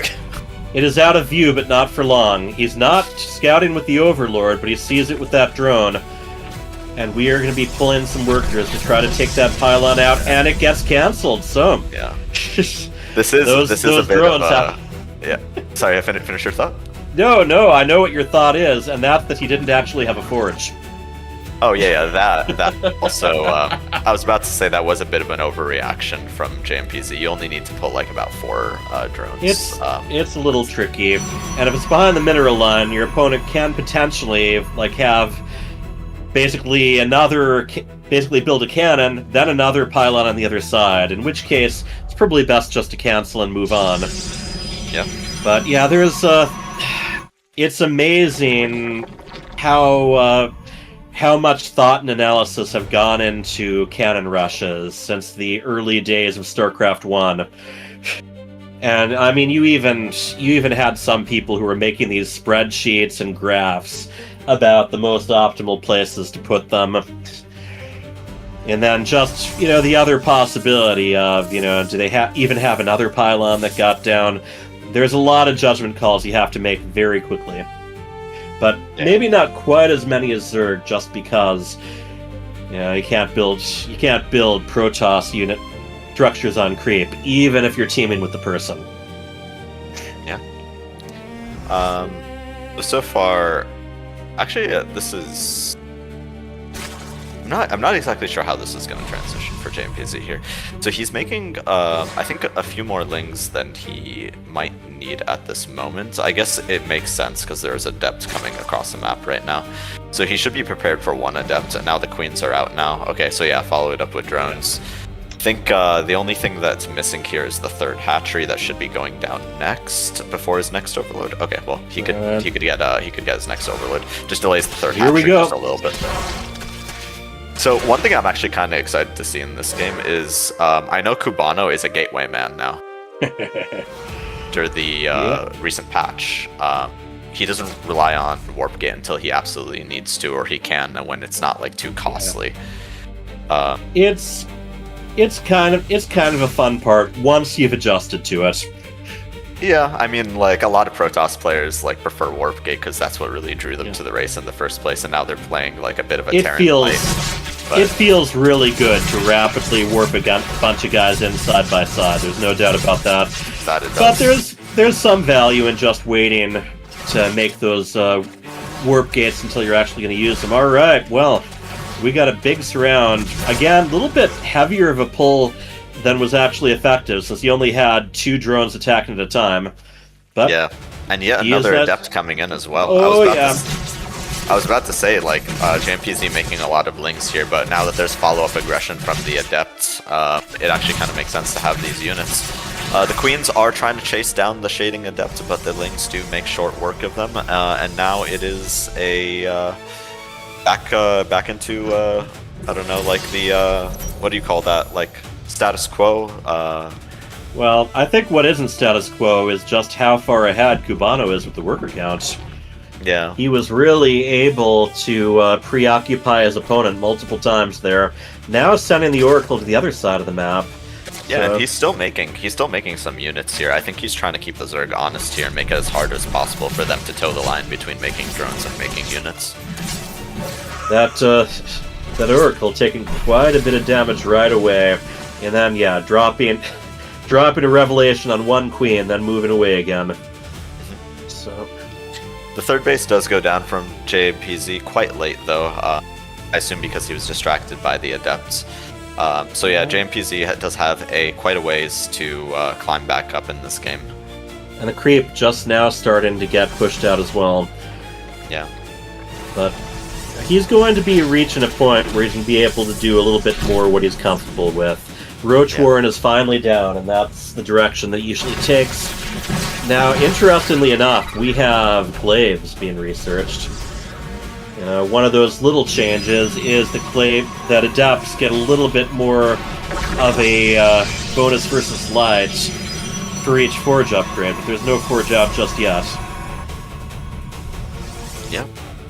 And again, that extra bonus only an additional. It's +1 against normal stuff, +2 per upgrade against light units, namely your Zerglians, your drones. And here we go, doing a little bit more shade at his opponents.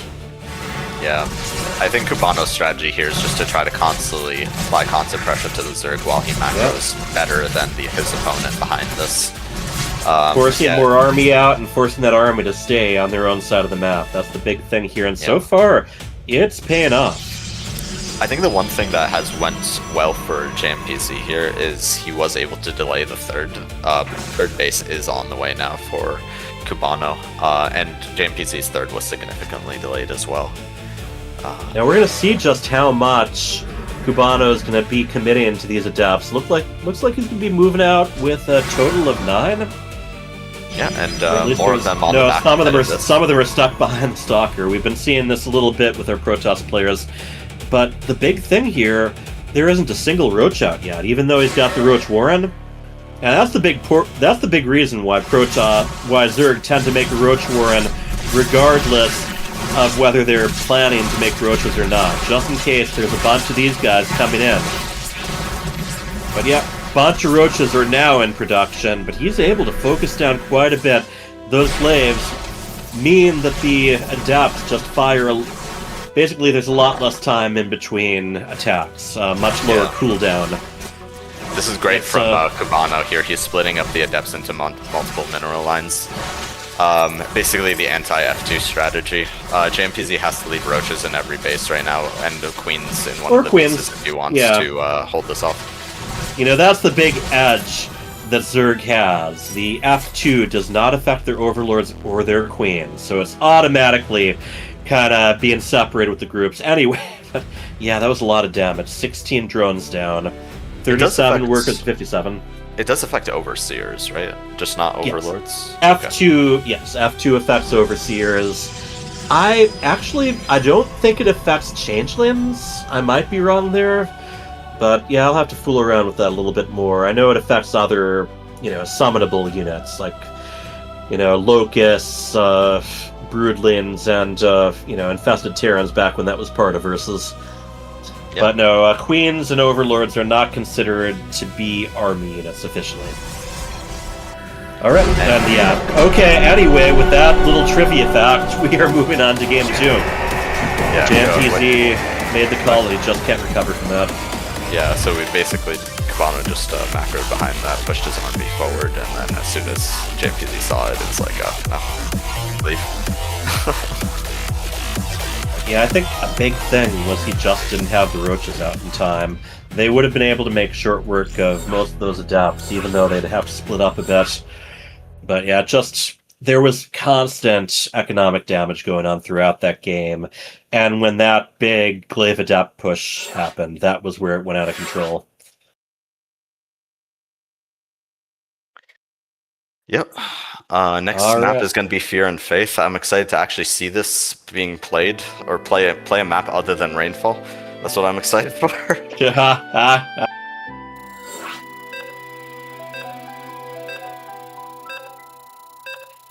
Fear and Faith. Sounds like a Jane Austen novel title, to be honest. But yeah, here we go. You are watching FSL. Cubano rocking Is this a mistake? We have JMPZ on Terran right now. Let's ask him right away. Yeah, we will remake. I think you have the referee. Right away. Yep, there we go. Well, I mean, basically, I can just leave the game, and so can they. But yes, I am the referee, and don't you forget it. Mind games, says JMPZ. Alright, KJ, you too? Let's try this again. I think players are just so eager. But yeah, this could be a good opportunity to start ragging on JMPZ. I thought you liked playing other races. Alright. Didn't you say that you play random? Yeah.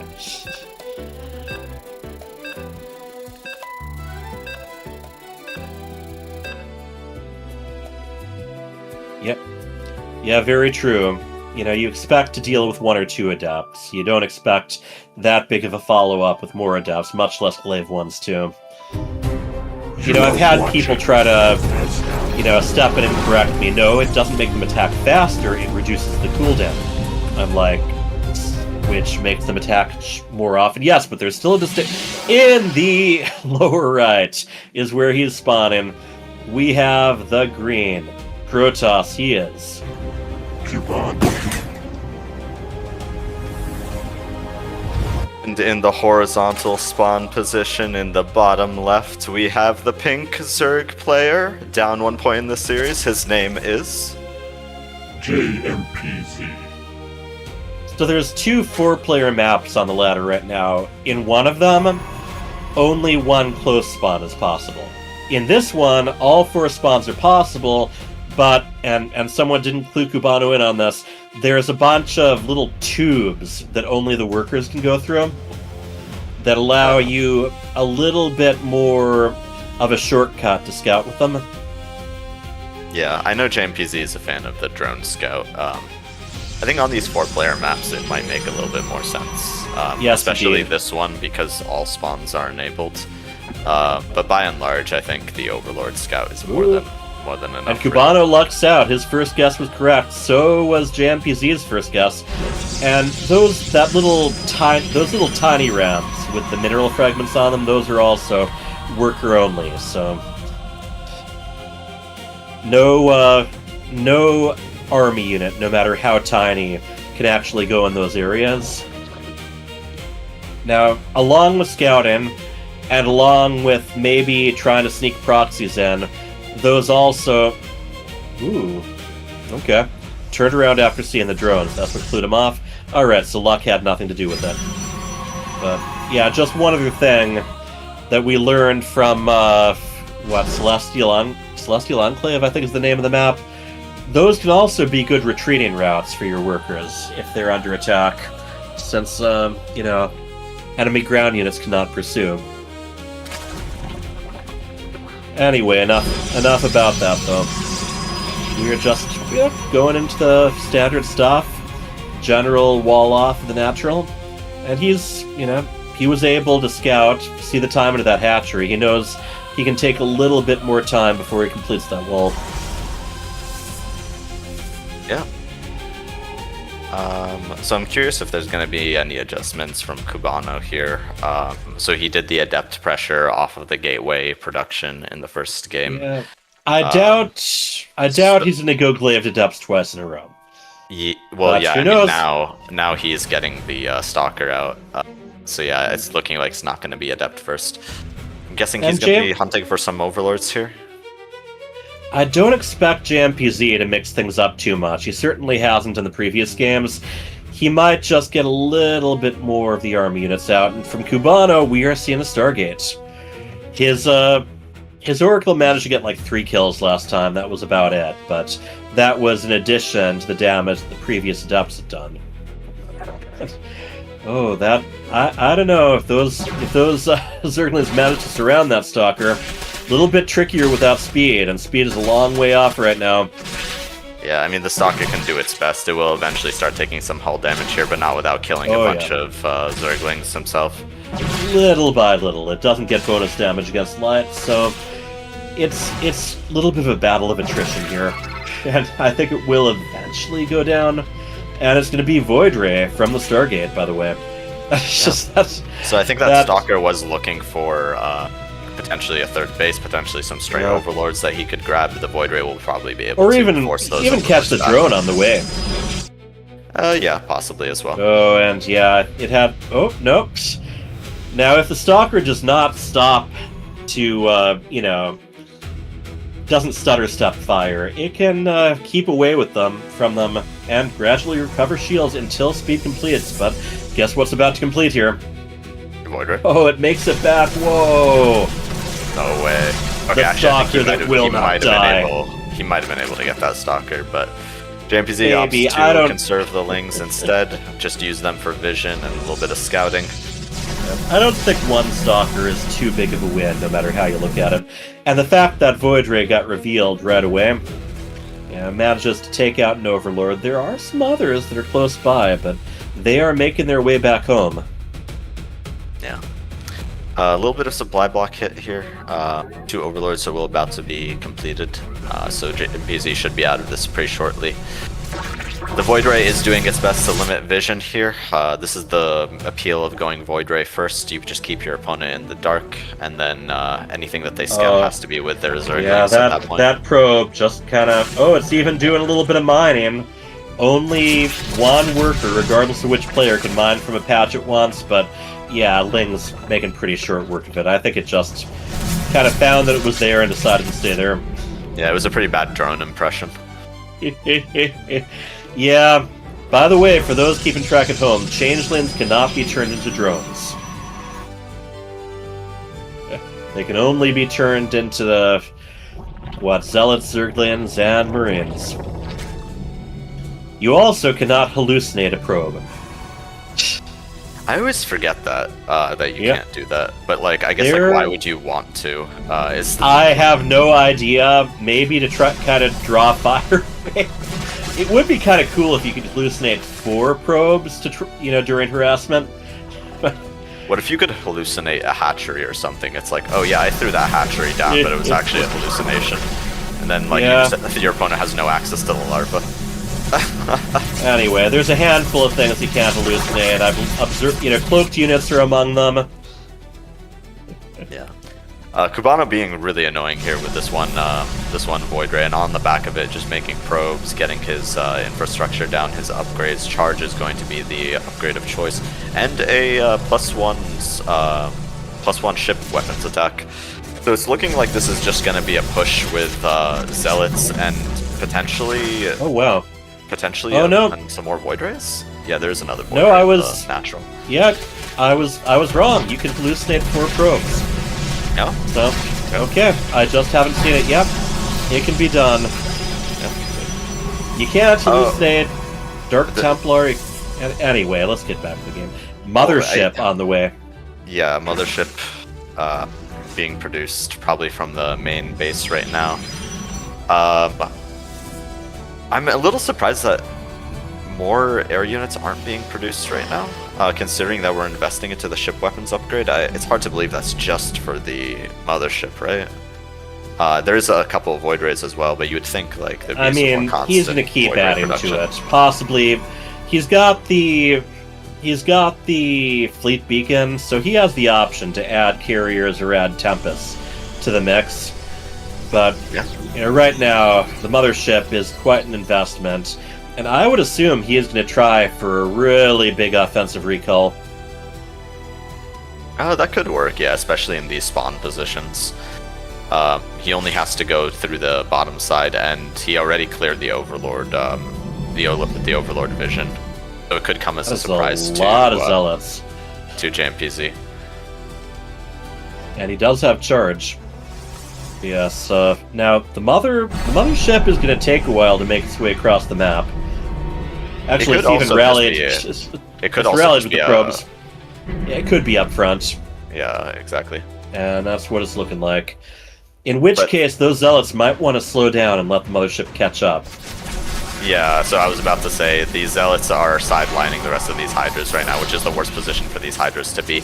A force field does go down, trying to trap these Hydras on while they're backing up, but no, they get completely surrounded, and they'll limit their movement.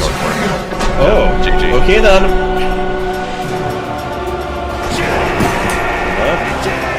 The king has fallen. I gotta do this. Look it up just very quickly. The units that cannot be hallucinated: Carrier, Tempest, Mothership Core, Mothership, Observer, Dark Templar, and Sentry. There. Alright, let's get them in. Yep, let's bring them in. Alright, welcome back. Cubano, you have slain the king. I stopped the streak from JMPZ. GG's, man. Let's go. Well, yeah, so why don't we talk about those games? Cubano, I want to ask you about your Protoss style. So normally Protoss players, at least on the prior patch, they would basically just make as few units as possible and try to get their third base down and just probe up, and then eventually, when they have their infrastructure down, they make all the units at once. you did something different in that game, where you were making like a handful of units and applying constant pressure. Like the adept pressure phase of the game, like that usually happens in like the first few minutes, was basically extended for like, I want to say like 3 to 5 minutes or something like that. Could you explain like what your like strategy was going into that? Yeah, absolutely. So basically, I feel like in this new patch, if you don't do some significant damage in the early game, you're just going to get out-drone and out-macro in the long run. So by the time like a typical Glaives Adepts hit in, you already have a bunch of roaches, and if you have some decent control, you can defend them pretty well. So if I just start with my 2 Adepts, right, and I start to apply pressure, and then I just non-stop come on with adapts to you, you have to be like really, really good and spot on with how many units you make, because if you make too many, now you fall behind in your economy, and if you don't make enough, well, you just die, right? So I think that's what kind of happened here, where I just killed too many drones. Like, I didn't need to do any damage with my Oracle. Like, I knew he was gonna do the blind spores when he saw the Stargate with the Overlord. So my adepts were my winning condition here. Like, just make as much damage as I could, and then take a third behind it eventually. Yeah, makes sense. And then I think JMPZ, the pressure, I think probably you were feeling it because there was a pretty big gap in like the worker count, unfortunately, which I think like just scaled into the macro phases into the later stages of the game. What was your plan going into game 1, JMPZ, other than not getting hatch blocked? Yeah, just pretty much standard Zerg versus Protoss. It's just when you get up higher and higher, Adepts control from like Masters players and above is just so much higher than, I guess, Diamond players, 1000%. So I probably should have made a few more links to deal with it. And then every time I started droning, kind of like you mentioned before, usually Protoss will do like 1 or 2 run bys, but he just kept coming. So it just, completely messed with my macro. And then game 2, unfortunately, just out macroed again, got caught in the middle of the map. I think if I didn't get caught in the middle, and I don't know how I let that pylon get in my base, I could have swore I put an Overlord over there, probably in my vision, and I just didn't notice. And once I saw the Zealots warp into my main and the middle hit, I was like, okay, that's the game. Well, I think Cubano, I think Cubano was deliberately doing that. So he was flying around the Void Ray from the beginning to deny all Overlord vision. I think he made it easier for him to get that pylon into your main. Okay. But yeah, I agree. Like if your army was like maybe a little bit further back, maybe you saw the composition of the army, got some banelings, that could have looked very differently. Yeah, I knew it was charge lots when I saw he had when I took the links to the other side of the map and I saw that there was more than like 2 or 3 zealots. I figured it was charge lots, and just unfortunately he just had more. Yeah, I got lucky too because I saw your drone scout. I was gonna scout across the map, and then you showed up with a drone on my main. So I'm like, oh, so I was able to get a quick scout in the beginning. So that gave me some confidence that because I thought maybe you were gonna do like a 12 pool or something. That can get a lot of players off guard, and especially in a 4-player map, if you get a quick scout with the Overlord and a drone. So, but I was lucky that I saw the drone, and then I was able to redirect my probe to your main base, and then I got a full picture of what was going on. Yep. You could just tell the difference between Diamond and Masters, and that's pretty much what that game was. Cool. But yeah, GG's guys. GG's. Fun series. Yeah. And, GG. Good luck against to Neutrophil. Yeah. Thank you. We're heading into a PvP. All right, and I'm going to be stepping away for the rest of the day. Got a few other things to take care of at home. But can't wait to see how this turns out next. We have some big changes going on. I'll help commentate this one then. Thank you, Hypertotal. I'm going to go and have a patty break, and then I'll be right back, okay? Okay. Yes, sir. So why don't we go to like a 3-minute, 5-minute break or something like that? Or is it Frost next? I think it's the PvP first, I believe. I think it's Neutrophil against Cubano, and then I think Frost plays the winner. Okay, sounds good. Let me manage the parties. Those Hellions. Yeah. There's only so much they can do against Roach Queen. Yeah, moving forward there. Yeah, he has his finger on the button, no doubt. He does have some extra units. Okay, there we go. Doom drop, I think, right on top of that. And we are live. Welcome, everyone, to Angry Spacers versus Psyop Gaming. Gotcha. Lanix Magic. We're in full whack-a-mole mode here, and they are dropping the Locusts.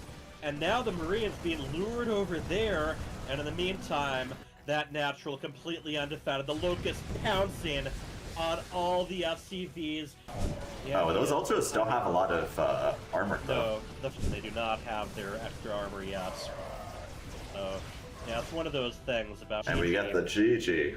We got the GG! Alright, let's see if you can get this wall down. There are a few Hellions here. Yeah, well, wall goes down. Did a great job. If that might be too late. There is nothing close to a wall on the high ground. There is the age-old strategy, and by age-old time, pulls a few of the workers out, and that's it. GG. Lanix Magi takes it serious. Sunny B. Curtain time. There we go. Doom drop, I think, right on top of that tank. There are Vikings within range, and some poor Marines that were still right-clicked on those medevacs, walking into tank fire. All of this is in Japan. Those Marines have to get right between those choke points, between the... Yeah, Sunny D attacking right into this tank line. The bio is already very low. Right. Splash damage against units that are already... Sunny D just sending wave after wave, and we get the GG. GG! Yeah, just exactly. I don't think he expected his opponent to have this many Ravens. Oh yeah, but that's an ambitious. Yeah, that was an ambitious drop off. Every single one of those Vikings went down. The air armies clashing each other, but now we got Marine support, and we're getting a lot of damage done here. I don't spend those minerals on. Oh yeah, no, I just looked at the minerals right there. GG. Yeah. We're gonna have to reverse again. 21 workers going down. Great damage for just a handful of. Sure, but those Hellions. Yeah, moving forward there into that wall. Yeah, exactly. And one good thing, this attack did draw the Mulus back. Yeah, no, I actually do, but she may lose the third base for this. Bean has to evac the workers here. March them ahead. Yeah. As long as you know the trades are going to be favorable. And he can keep replacing. Lumberpuff saying he wouldn't mind catching Antoine Q in the set. Oh, we got a GG. Alright, and there we go. Bean just scouted this 3 racks. Very fortunate. She knows what's coming. I think it would be more effective to put the bunker kind of in between. Like, you just need to wait for speed to finish, maybe get a Baneling nest if they take out your natural. And speed just finished. He needs to start rallying these guys together. He can't just keep attacking 4 at a time. Yeah. And we GG!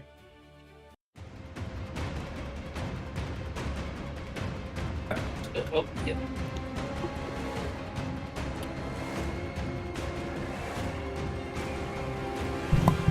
Alright, who do we have on here? Let's see, Neutrophil. It'll be JMPZ, are you going to be casting? And yourself. Yep, I will be casting. So, good old-fashioned PvP. I'm trying to think back to this tournament. Have we had a PvP yet? I don't believe so. I don't think so either. I think this will be the first PvP of the FSL tournament, and if I'm not mistaken, I think you're the last 2 Protoss in the tournament? Yeah, so it's a shame one of you guys is going to knock out the other. Yeah. We're the last Protoss hope, Neutrophil. Yeah. So whichever one of you wishes is going to have the Protoss dreams on his shoulders. I believe we got, what, 1 Zerg, and then the rest are Terrans? Because Dark Menace is a Zerg? Yeah, I think that's correct. Yeah. So, you guys against the Terrans, pretty much. How do you guys feel about the PvP matchup since the changes?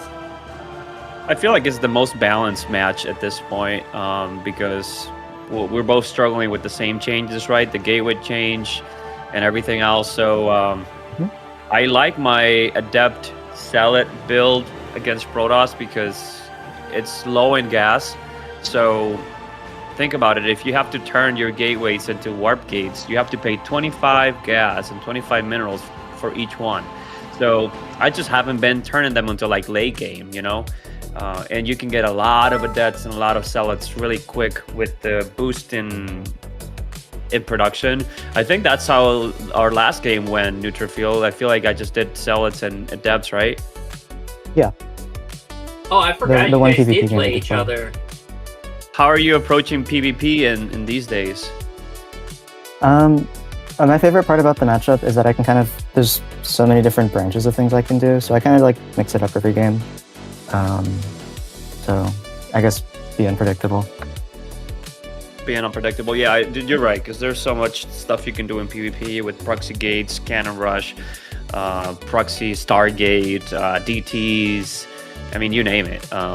There's so much that you can do in PvP, where in some of the other matchups, it feels like you have 1 or 2 builds, and that's it, linear. you know? Yes, in PvP it can be a bunch of crazy different stuff, but the other matchups, yeah, very, very linear. So, looking forward to seeing what you guys pull out. Map choices?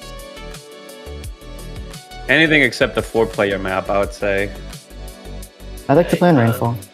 Rainfall? Oh, taking over the Rainfall. Sounds good. So we can do Rainfall map 1, and then, I don't know, whatever you guys want for map 2. Cubano, you're the party lead, so you can just pick it yourself. Yeah, could you, after you pick the map, could you just assign one of us to be party lead as well so we can organize the lobbies? NukLeo, please, not I. So you want to play a macro game, Neutrophil, or do you feel like we... We'll see. Secret. We'll see? Okay. Men of not many words. Nope. Saves it for the battle. Very mysterious. Mysterious Neutrophil. JMPC, is your mic like low? I could barely hear you. Is it? I can move it closer to my face.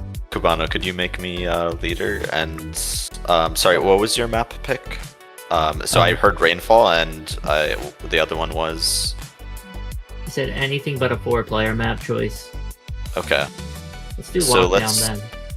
I think we played Lockdown a little bit in the FSL. Okay. Let's do something a little different. How about Old Sun Temple? Are you guys okay with that? Isn't that a 4-player map? Yep. Sure, why As not? long as it's not a 4-player map, yeah, I'm good with It's okay. Sorry. Okay. Sorry. Yeah. I didn't realize he said that. Yeah. Okay, we'll do Roarstarch. Let's do Roarstarch and Rainfall. Sounds good. I know I'm butchering that pronunciation. Oh, 100%. Alright guys, I will separate you guys into your lobbies. Good luck, have fun. Good luck. Yeah, Good luck, have fun. Off they go. I wonder if there's any Germans in the chat that can correct me. Yeah. I just call it Roar. I actually have this map vetoed. Not really a fan of the I like cross spawns. That's always my favorite, but yeah, I always find these spawns a little bit weird too. But I just don't like playing Terrans on this map. Like, I'm okay with playing Protoss, but Terrans are really, really annoying.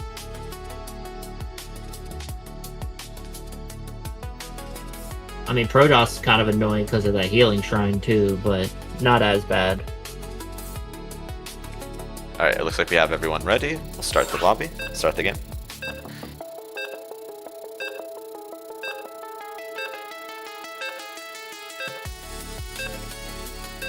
Alright, so we both lost to both of these players. Oh my god, don't remind Which me. one No, do I'm just you joking. think is the favored? I forgot how their series went in the FSL. Was it 2-0 or was it a 1-1? I think it was a 2-0 in favor of Cubano, actually. Oh. If I remember correctly. So Neutrophil actually played Terran in one of those games. Anyway, let's introduce the players. In the bottom left, we have the green Protoss player. His name is Cubano.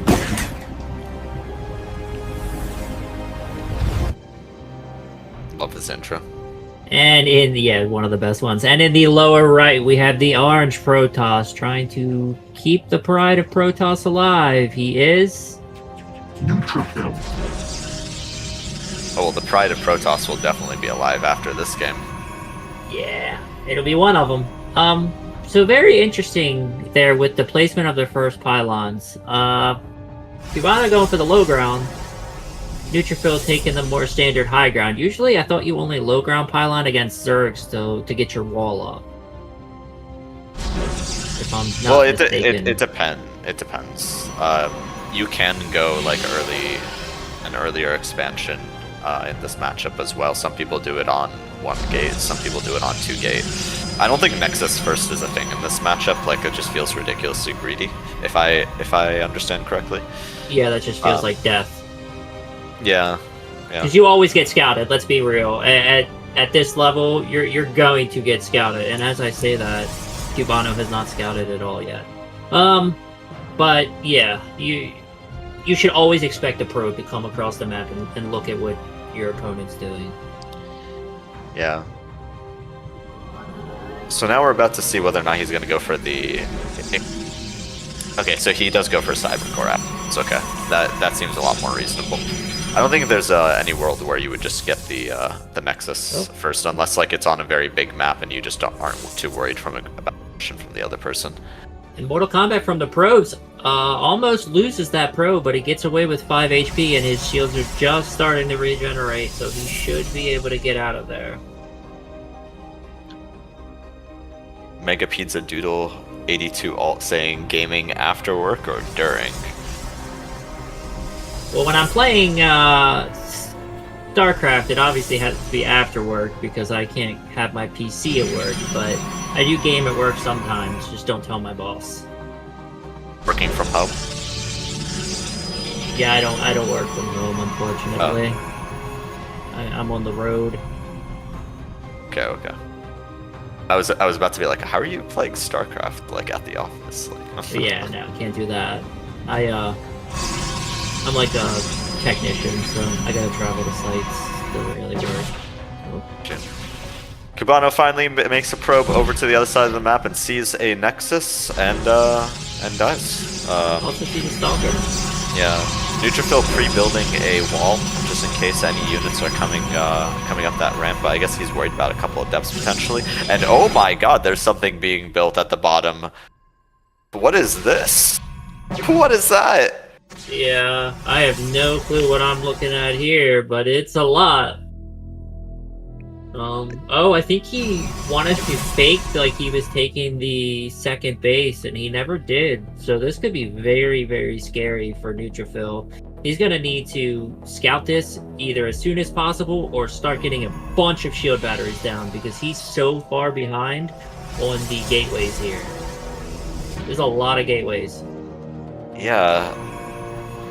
So I think Neutrophil is expecting full frontal pressure here, which is why he's building the shield batteries up at the front.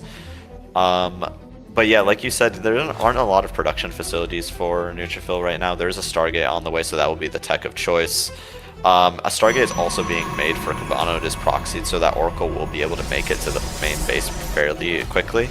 And there is no shield battery here in the mineral line, although there is a pylon that could for one in the future. Yeah, so it's going to be a depths, and here comes that Oracle. Does Neutrophil have a Stalker here? He does. There's one Stalker. Wow, okay. Neutrophil has some like crazy star sense here, sniffing that out. I guess this is like the normal. It's still going to be a lot normal of Oracle damage. timing. Yeah. That's 6 kills for the Oracle. Will he lose it? It's going to be very close. I think he loses it. He barely lost it, and here comes the Adepts. Now the Adepts are charging up the ramp with the Shades, and in the meantime, they're just targeting down the workers in the base. They do complete the Shade into the main. A few more workers going down here. The Stalkers, once they actually start attacking them, should make short work of them.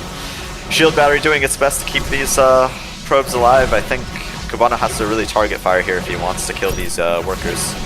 Yeah, that shield battery doing a lot of work. That one Adept only had 1 kill when it died. Another one only had 1 kill, and cancels the Shade. Very well done. He's going to be able to kill the Sentry now. In the meantime, an Oracle from Neutrophil did make it to the other side of the map, and I think it did kill 3 workers. That's very good. He's got the wall up right now, which is huge for him. Yep. These are still a lot of depths, though. I'm wondering if they could actually just trade with the Stalkers here. And yeah, Neutrophil is a little scared. He does have to recall back into the main. And yeah.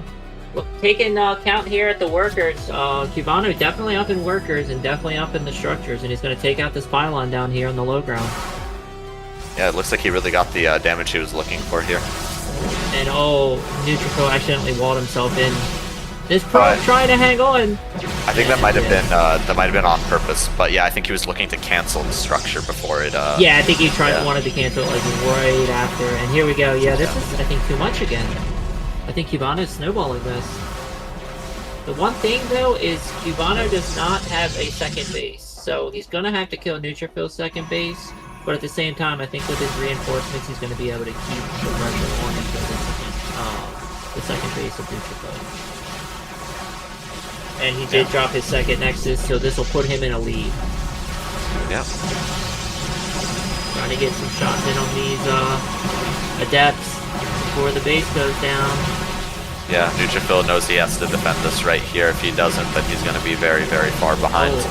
The Nexus is in the red, but it looks like it actually will survive. Yeah, Adepts don't do too much damage to the Nexus. Very barely does survive. In.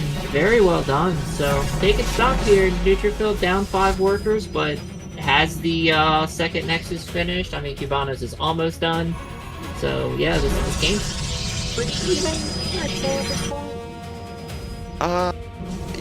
Yeah, I mean, so I think the problem here is Cubano's. I think Cubano really wants to get that Nexus, and a lot of his infrastructure is on the map. If Cubano loses this infrastructure, then I think this is a big problem, and I would probably say Cubano might even be a little bit further behind. Oh, 100%. If he loses this infrastructure, so I think Neutrophil's going to try to get over there and fight for it, but at the same time, it's going to be very dangerous. Yeah, he did. He was able to scout it with a Void Ray, so he does know exactly where these units are coming from. So 6 Stalkers against 6 Stalkers, 2 Adepts against 3 Adepts, and 1 Void Ray against 1 Void Ray, and here comes shield the battery galore. Yeah, shield these battery shield batteries galore. are going to be huge to help him still defend against it. He's got his main base walled off, and yeah, he's doing very well with these shield batteries, and they both lose their Void Rays. But the shield batteries are now out of energy. Yeah, they really targeted that, trying to keep it alive. Yeah. Both players committing to the fight here. There's a little bit of energy that was unused on that sentry. The rest of the Stalkers are engaging each other, and it looks like Neutrophil is at a slight advantage in this fight. Yeah, especially with that Oracle joining the fray. Okay, let's see. Cubano has 4 Adepts down here. Will he be able to get anything else out before this attack happens? This Oracle's going to really help if he can turn on his beams. There we go. Cubano just going past, and he's going to run into the Stasis. He barely evades it. Wow. Yeah, very, very well done. But at the same time, he can't get into the main, and he's going to lose these Adepts for free. I'm wondering what the plan was there. I feel like maybe it was time to try to suicide those, try to get a little bit of damage. But he didn't get on top of the workers, which is a really good thing for him. Okay, yeah. So during all that time, I think he was building workers. So yeah, this is actually working out for Cubano here. Very well done. Yeah, it's just been non-stop aggression. Cubano definitely plays the game that way. And he's going to get jumped on here, though. He targeted the Adept first. It got 4 HP left. Okay, he was able to kill it. Wait, is that a real Phoenix? I think it is. Yeah. Quite sure Neutrophil probably has enough to come break this, but at the same time, he doesn't know where Cubano's army is. He's going to find the orc. But now he sees where the army is. He might be able to go kill the infrastructure. Yeah. And the same thing, Cubano's running that way because he knows he probably needs to defend this. There's another Oracle on the map for Neutrophil. He's got to be very careful with that because of the Phoenix. It looks like Neutrophil will be slightly ahead to the infrastructure here, so he will start being able to hit it. Cubano not far behind. The first pylon is under fire, and Neutrophil is targeting it. The sentry. Yeah, okay. But yeah, there's still a backup pylon there, so I'm not sure if it was worth it to target the pylon. Yeah, probably could have just been fighting the units, and yeah, he loses this fight now. Cubano got here just in time. That Phoenix lifts were so huge, lifting up the sentry, allowing none of the, what's that called? Guardian Shield? Guardian Shield, yeah. Yep. It's a pretty close game. Yeah, I think Cubano is inching ahead, but Neutrophil is definitely fighting his heart out. Yeah, 100%. I think these Phoenixes have been very, very good for him. And not having a sentry here is a big deal. Cubano looking to see if great force fields from Cubano. Oh my god, wow. Yeah, and then there's the lift on the unit stuck outside. Man, Cubano's micro is really, really clean. The longer I see him play, the more I'm just like, well, this is a very different matchup as well. Yeah, I just mean like his micro in general is just a step above what I'm used to seeing. It's very, very good micro. And yeah, he's up in the Stalker count by 7. He's up 2 Phoenixes. Neutrophil does have a Void Ray and a lot of shield batteries here, but at the same time, it's going to be very hard for him to be able to push out from here. Yep, the shield. The stasis trap did expire there. Yep, and all the walls open! Oh, yep. He goes into the main there with 4 Adepts, and he will be looking to target down some more workers. With 4 Adepts, he should be able to one-shot workers easy. But yeah, it looks like he's a little distracted. Oh wait, no, it looks like the... What is he hitting there? He's hitting the Stalker. Yeah. And there is a skirmish at the front as well. The main armies are clashing once again. It's Phoenix versus Void Ray in the air, and just Stalkers on the ground. He's up 17 workers in a mirror match, though. That's what makes it very, very scary. Yeah. This Void Ray getting some very good damage in right now, though. The Void Ray needs to be targeting the Stalkers, though it's targeting the Phoenix and not doing any damage to it. And yeah, this I think but even so, Neutrophil wins on the ground. Yeah. And oh, he's got the upgrade. He's got the glaives on his Adepts. But at the same time, more Adepts running into the main.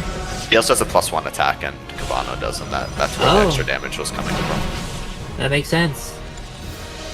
Okay, you know what? That was a really good hold by Neutrophil. The only thing I'm really concerned about is he did drop his 3rd Nexus, and Cubano has dropped his 3rd, but when you're in a mirror matchup down 18 workers, it's really, really rough. But yeah, the upgrades are a big deal.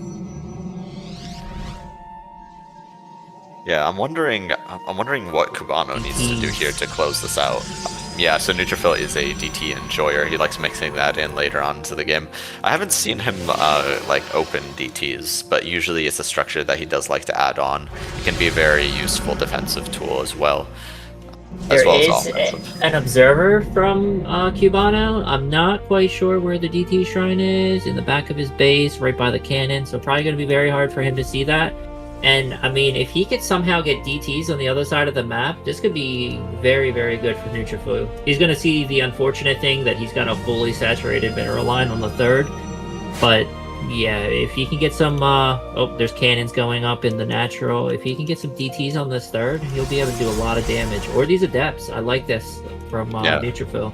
A little Adept run by here, heading towards the 3rd. Very undefended at the moment. Yep. No cannon up yet.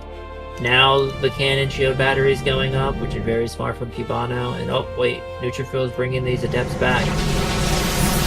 I think he realizes he needs them to fight here, but at the same time, these Phoenix pickups just keep grabbing units as they're trying to retreat. And yeah, it's just snowballing. Yeah. And yeah, Cubano definitely has a scarier army here for ground. He just got that Immortal there. He's working on his +2 attack. Now, Neutrophil's +1 armor will be ready before that +2 attack is ready. But yeah, it looks like Cubano will be able to deny this base here. Great force fields, really threatening to trap these units right now. Here, is it better to go 1-1 or +2 attack? I thought it was always better to go +2 attack, but I'm not quite sure in the PvP matchup. I would think it's +2 attack, only because Protoss units can regen their shields. Gotcha. But it really comes down to the unit interactions. Like sometimes like getting that upgrade means like it takes 1 less hit to kill a unit. And then that's when those upgrades really matter. Cubano just shoving forward right here, and we get the GG. Cubano taking game 1 very, very, very clean. Yeah, despite the fact that that game was a proxy attack, I'm still a little surprised how long it went. I was about to say, like, it kind of feels like we got our macro game anyway.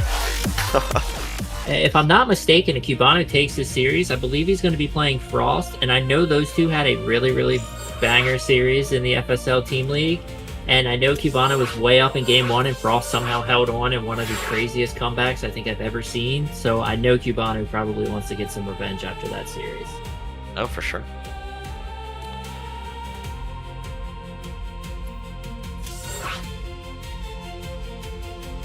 Okay, we got the ready from both players. They were very clean with their builds. Yeah, heading into Game 2 on Rainfall here, yet again. I don't think I've ever seen this map. Rainfall, I hardly know her. You are watching FSL.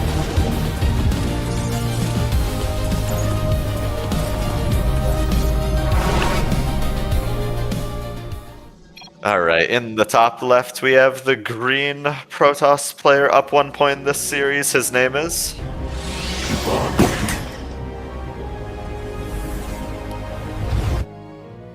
And in the lower right, we have the orange Protoss player trying to come back in this series. He is...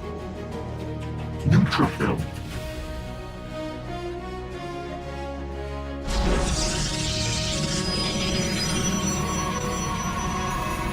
Highlight on the high ground this time.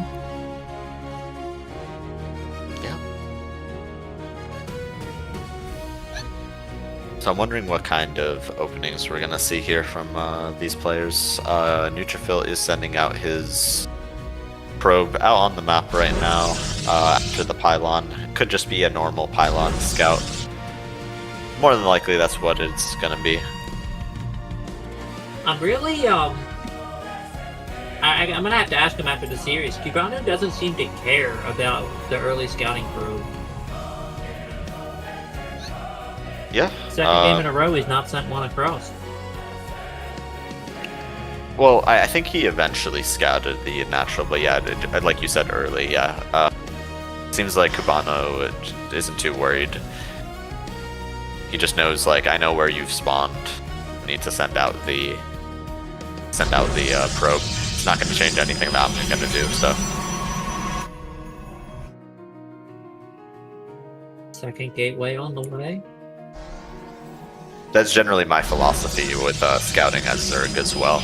I think the Overlord does more than enough that you don't need to send the drone. I like to send it if I think I'm going to get proxied. But other than that, yeah. Usually the second Overlords can scout that as well, though. But yeah, I guess the drone can see it slightly earlier. If they sometimes can hide it in a spot you're not thinking about, or that, you know, you're passing to snipe. Yeah, here comes the scout.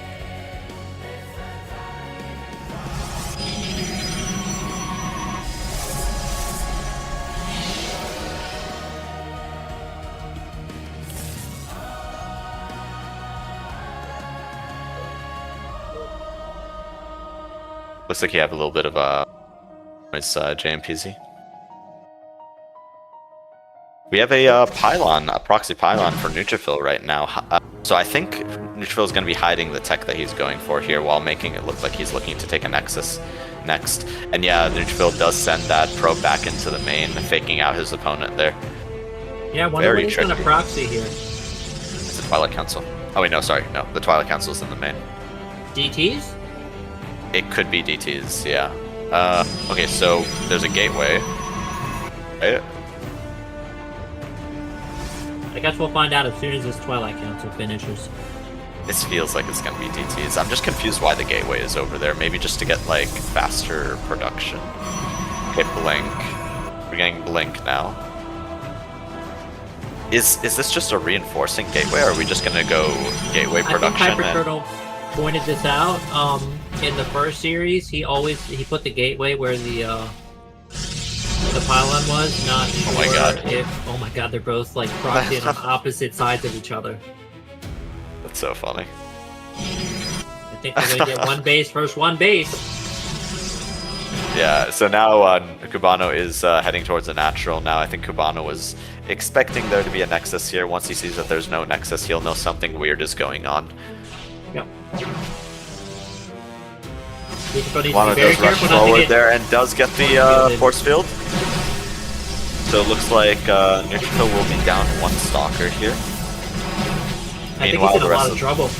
It's a lot of Stalkers coming into his main.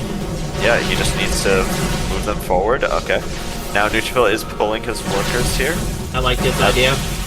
That is a lot of workers being pulled, and with that shield battery very there, well done. Cubano is not making any headway against those Stalkers. Nope. That shield battery, MVP. Big MVP.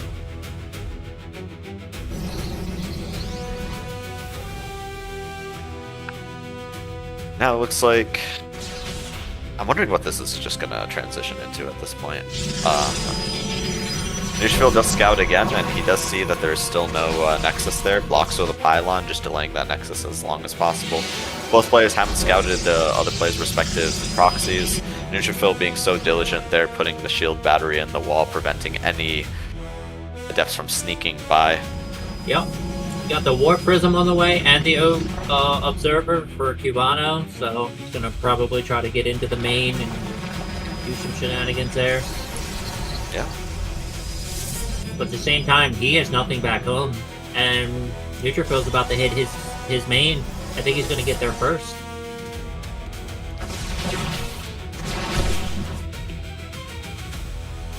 Yeah. Let's see what Cubano does. Does he recall the army? Oh no. Looks like it's not going to be a recall. He's just walking. Oh, Neutrophil even hallucinating. Yeah, hallucinating an immortal there.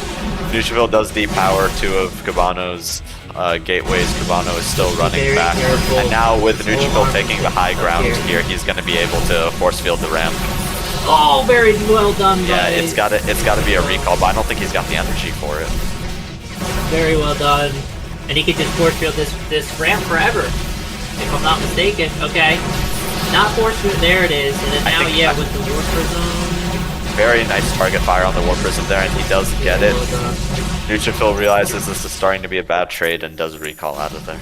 Oh man, he's so far up now. It's 20 workers to 6. What a massive amount of damage. Cubano knows and is all in from this point, but he's gonna find these 2 gateways, which is, I guess, a big deal, but not really. Yeah, I think we're probably going to be heading to a game of 3 here. But yeah, it's always a terrible feeling when you're down to less workers than you started with. Yeah, and I love what Neutrophil's doing. He knows that this attack is coming. He's just dropping a ton of shield batteries, a ton of pylons. Just like, I just need to stay powered, and I will be okay. Also sending a probe out, basically, to scout. Oh. Yeah, I think he's heading towards a natural just to confirm whether or not his opponent's expanding or if he's going to all in and attack here. And he's going to be able to force field this ramp over and over again with all these sentries and basically cut off Cubano's army. Here we go. Yeah, let's see if he can section off that Immortal here. Looks like it's not quite in range for that force field. Oh, moving down his own ramp. I think he knows he has more here. There it is. Yeah, we're gonna go to game 2 or 3. I'm sorry. Yeah. There it is. Really well done from Neutrophil. Getting in there right before Cubano's attack hit. Like, man, this is why PvP is so crazy.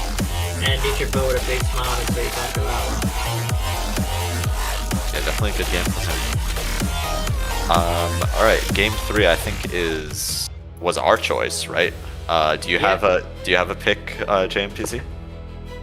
Let's do I was either gonna say Lockdown or Blackrock, so pick between those two. Let's do Lockdown. I feel like we've seen a lot of Blackrock so far.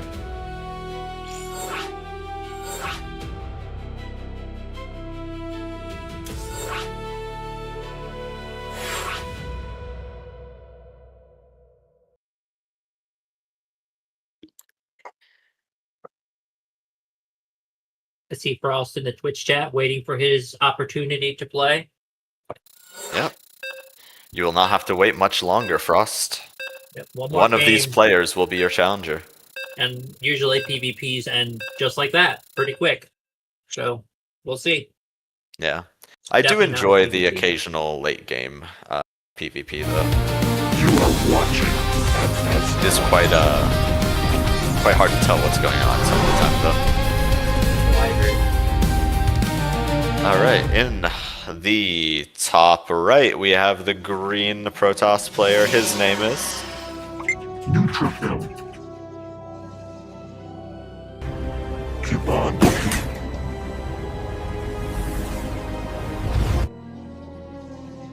And in the lower left, trying to take the series, it is the orange Protoss, and he is Neutrophil.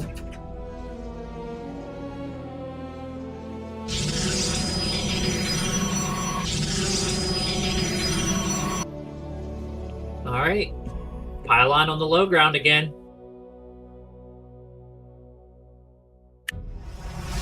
Yeah, maybe Cubano's going back to what worked in the first game.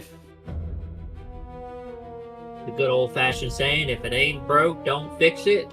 And that's kind of what we're seeing.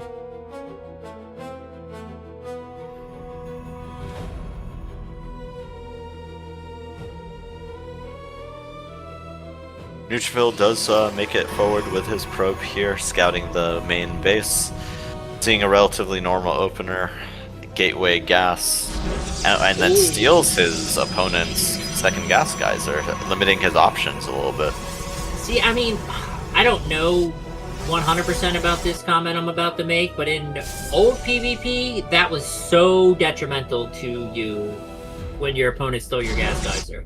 And especially if he doesn't take a natural, it makes it a lot harder on like the old patch. On the new patch, I'm not quite as sure. Yeah, well, speaking of trying to take a natural, Neutrophil is trying to delay that as long as possible as well. So he took this opponent's gas geyser and he blocked the natural. So that's just double annoying, really. Yeah, 100%. Yeah, so far, has not been so far. Unless Cubano is just going to throw down a bunch of gateways. I don't know. Like, he'll have to clear the gas geyser to actually produce enough things. Neutrophil taking the lead on the Nexus count here by dropping his second base. But Cubano scouts this. He knows. Yeah, he sees exactly where the resources have been invested so far. Yep. And he's up one gateway, which is always scary. There we go. Second gateway for Neutrophil. I guess this game's going to come down to can Neutrophil defend his natural and his main at the same time, because Cubano's going to have to find damage.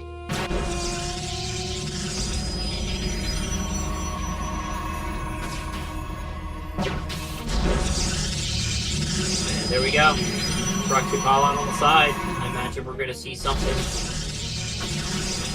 plop down over there to be aggressive, because he still hasn't gotten his own gas in his main. Neutrophil is definitely catching a supply block, but he does have a Yeah.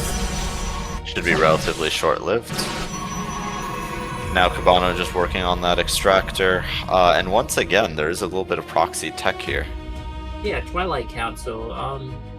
I guess that will prevent Neutrophil from flying in like a hallucinated phoenix to see that, but yeah, I'm not quite sure what I'm going for here. And finally gets to take his second gas.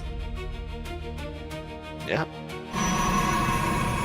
So basically, we're looking at like almost like feels like pretty similar builds apart from the tech choices so far.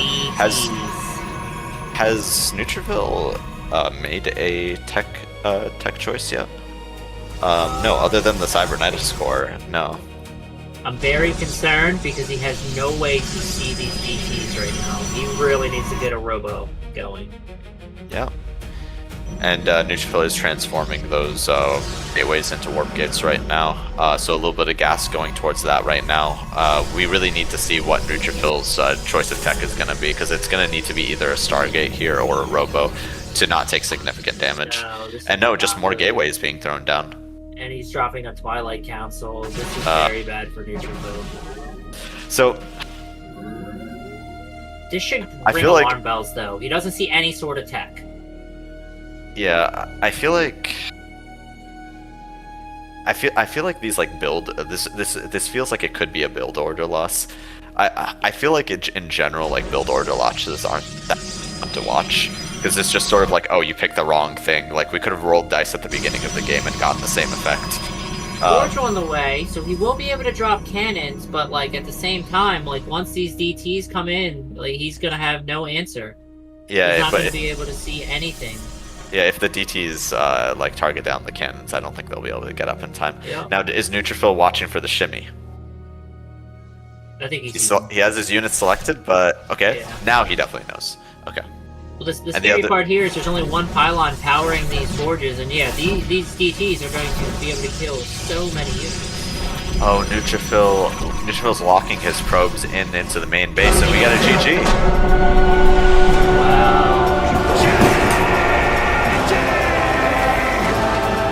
Unfortunate for Neutrophil. I'm gonna go grab a drink while you do that. Sure. All right, welcome back, players. We've all lost the DTs like that, so I feel horrible. Hello, hello. Hello. Okay, so hold on. Game 1 was on, because we made it to Game 3. Game 1 was on, mind me, Rush Sharks. Okay, Cubano, that was you defended that proxy location with your life, and that was actually a very close game. Like, I think you guys were joking about having a macro game. I wasn't expecting a proxy that stayed alive that long to transition into what felt like a macro game because it just lasted so long. Neutrophil, you also just like played your heart out in that game. Like it was definitely uphill for you for a while, but you definitely made him work for it.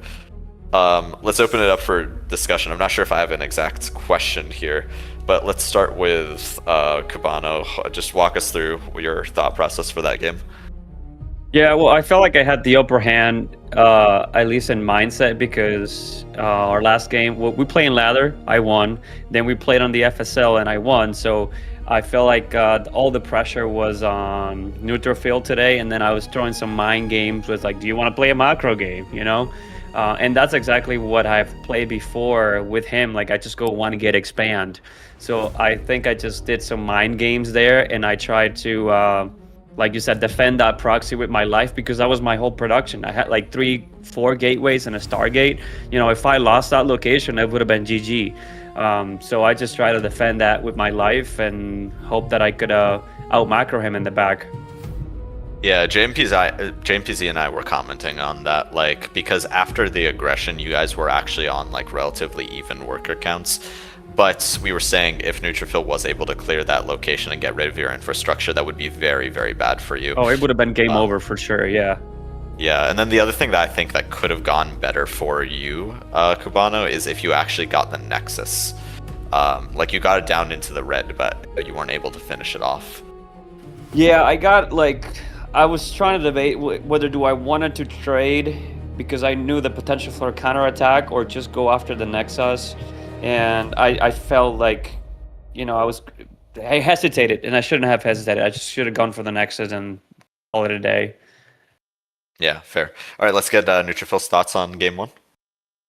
I was totally ready for some Adept play. I think I've faced Adepts 3 of the 5 games I played against Cubano. So I've been just working with different things to kind of counter like the shade buys. So that's why I kind of get the cannons up preemptively. When I did realize how big of a proxy that was, because I think my Oracle spotted it and I wasn't just paying attention, but once I realized it was there, I tried to push it, but I was worried I would get kind of caught on the map, so I didn't like go all in on it. Maybe the game would have gone differently if that happened, but pretty happy with game 1 despite the loss. Yeah, so there was a moment where you pushed towards the proxy location and you targeted a pylon. Like that fight was so close. I can't help but wonder if like you just traded with the army and then attacked the proxy location, right, if it would have gone your way. But yeah, like it was so close. You definitely made him work for it. You were very diligent with the shield battery blocks. Like every time. Like it was I couldn't close get to past. completed. I just couldn't. You know, he was great on point with that battery block. Yeah. All right, game 2, which was on. Oh my god, my memory. Was on Rainfall, I think. Rainfall. Okay, yeah, Rainfall was actually super funny. I don't know if you guys ever scouted this, but like you guys both proxied things on opposite sides of the map. Like it looked like a mirror. Complete opposite. Like, Yeah, like, it was A true literally mirror match. yeah. Mhm. Yeah, and then that game, Neutrophil, yeah, you got like some pretty game-ending damage by marching up the ramp with your sentries, and then yeah, like I don't think Cubano had a recall, so he couldn't get back into his base. You killed a ton of workers, and then you recalled yourself. After that point, like I think you knew it. Like you just had to defend, make sure you didn't die, and then like the game's completely over. So probably not that much to say about game 2, right, guys?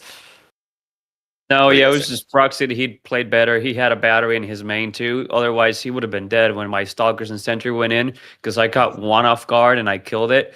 And I could have micro forever when he pulled the probe. If it wasn't because of that battery was already there, healing the stalkers, it would have been a game-ending move. I said but that. yeah, he definitely did great with walking up the ramp, caught me off guard with no energy, and my warp prison was like all over the, across the map. Great game, Neutrophil. Definitely got me nervous there because I'm like, oh boy, what do I even do now?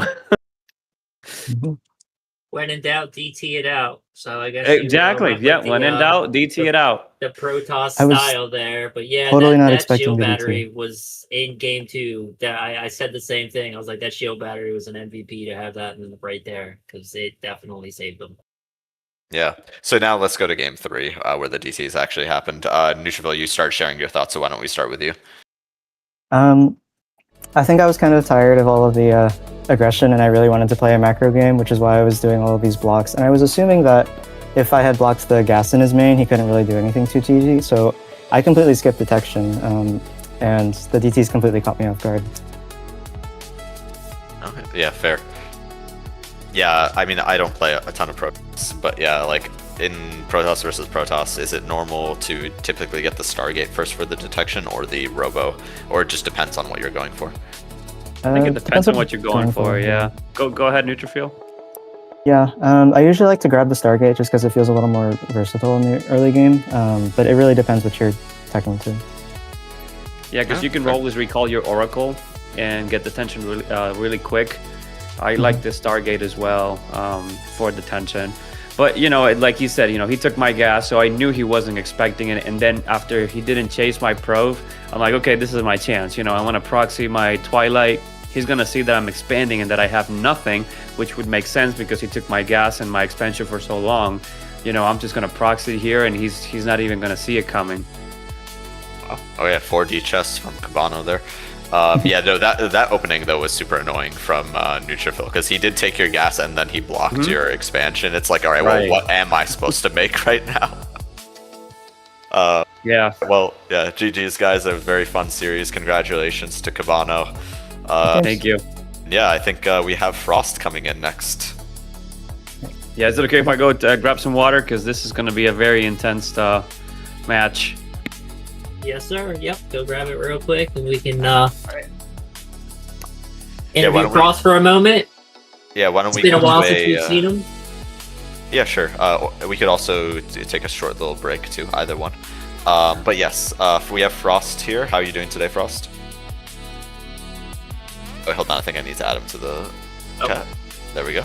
There he is. Hello, Frost. How are you doing today? Yeah, I'm fine, and you? Good. I was actually hoping to play you, but I got knocked out earlier. I didn't get any TVC. But yeah, so yeah, you are seeded pretty highly into this tournament. So you typically play Protoss, but you have switched to Terran or FSL? Yeah, exactly. It's behind the patch with 8 drones, just I play only Protoss. But after that, just I want to change because I think the run just be cool. It's more funny. My Protoss is 5k, so on my mind it's like, okay, I cannot be professional, so I prefer to play and race to Zana. It's more funny, Alright, so if your Protoss is 5k, And we know your Terran's really good. You're clearly a master Terran. What is your Zerg, just by chance? Do you play it at all, or do you just not like Zerg? I don't know how I can explain, but Zerg is not my. I don't like the mechanic of Zerg. I think just Zerg needs really hard mechanics, but I prefer to multitasking with Terran. It's more interesting. Gotcha. Yeah, I can't believe JMPZ. I just heard someone say But I Zerg is hard, especially with No, the new patch, I everyone didn't say complaining. that. I didn't say that. No, it's not hard. Zerg is really broken. No, I don't say that. Yeah, no, so if you I actually. don't know. I never play Zerg, but I think it's around 4K, something like that. I gotcha. Okay, fair. Bonjour, yeah. Frost. Hello. Comment allez-vous? Je vais bien et toi? Très bien. Alright, not to hurry you guys up, but it is pretty late for Frost, and we are getting late in the stream, so I guess we'll just jump right into the matches. What is your guys' map preferences? I'll do. Let's see. Oh, sorry. It's a question for me. Yeah, so both of you Oh, guys. my bad. Can you repeat, please? Do you have a map pick? So we'll no, do I one. don't have. Make me like 2 seconds. Yeah, let's play some maps that we haven't played today, maybe. Okay. Lockdown sounds good. Okay. We can do one lockdown. Let's do. What else have we It not is played? on We have... EU or on US for first. Yeah. So I was just about to say we need to flip a coin. I think. So I'll do heads for Frost and tails for Cubano. I got the coin For the if you first want me to server. do it. Sure. And okay, I just did on. Okay, you have an actual coin. I think that's more dramatic. Why don't you go for it? Alright. It's tails. Okay, so it's Cubano's first pick. Yeah. Or sorry, Cubano's server first. So we'll go to NA first, and then we'll go to EU, and then the last game will be on. Is there a rule for the last game? Do you just Usually alternate? it's the Higher seed. higher, yeah, the Okay. higher seeded player gets choice of server, so it'll be NA once and then EU twice. Okay, sounds good. That is your advantage for being higher rated. I need to channel your power, JMPC, and see how long I can keep my streak going. Good luck, man. It's you definitely have a chance though, for sure. Yeah. All right. So yeah, as soon as we get Frost in, we can set up that lobby. So what Frost has on his status on Battle.net, Zerg can be played with an Atari 2060 controller. Wow. Alright, yeah. Just join the FSL channel on NA and we will get you in. Perfect. Yeah. There we go. Okay. So Cubano didn't have a map pick, correct? Is Washout okay? Have we played Washout today? Let's see, what is Washout? We never we can got play there. that. We were going to, but we never got there. Okay, sounds good. We can do Washout, and then game 2 we can do Lockdown, and then game 3 we'll figure it out. Okay. Perfect. Good. Good luck. Good luck, gentlemen. I will slot you guys into your channels. Looking at the bracket, this is our last game of the day, and then the next day will be our championship day. So one of these players is going to make it to the finals, or final day, I should say. Yeah. Looking forward to that day because we will get players like Tomic and Dark Menace and Medic JR. Those are our top 3 rated players in the league right now. So one of these guys will be making the top 4. The other one will go home in 5th place. Yeah.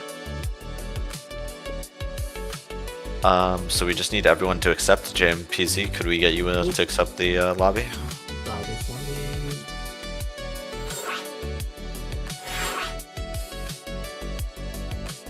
One time we're going to join the lobby and it's going to be both players in the slots. I think it's the party leader always ends up in one of the slots. I think that's how it works. So then that will never happen.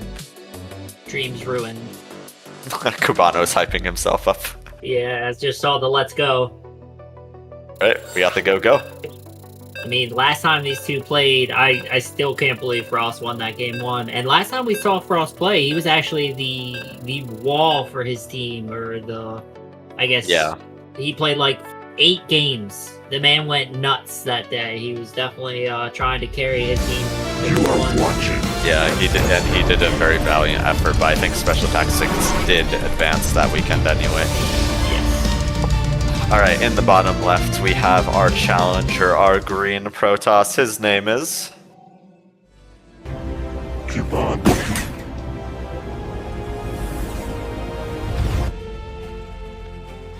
And in the upper right, we have the red Terran, and he is... Frost.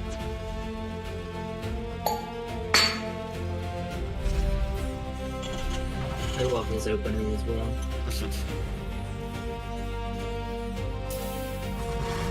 So I just find it crazy that Frost is a 5k Protoss player and he plays in this league as Terran, just to, you know, spice it up and make it fun. And he has pretty much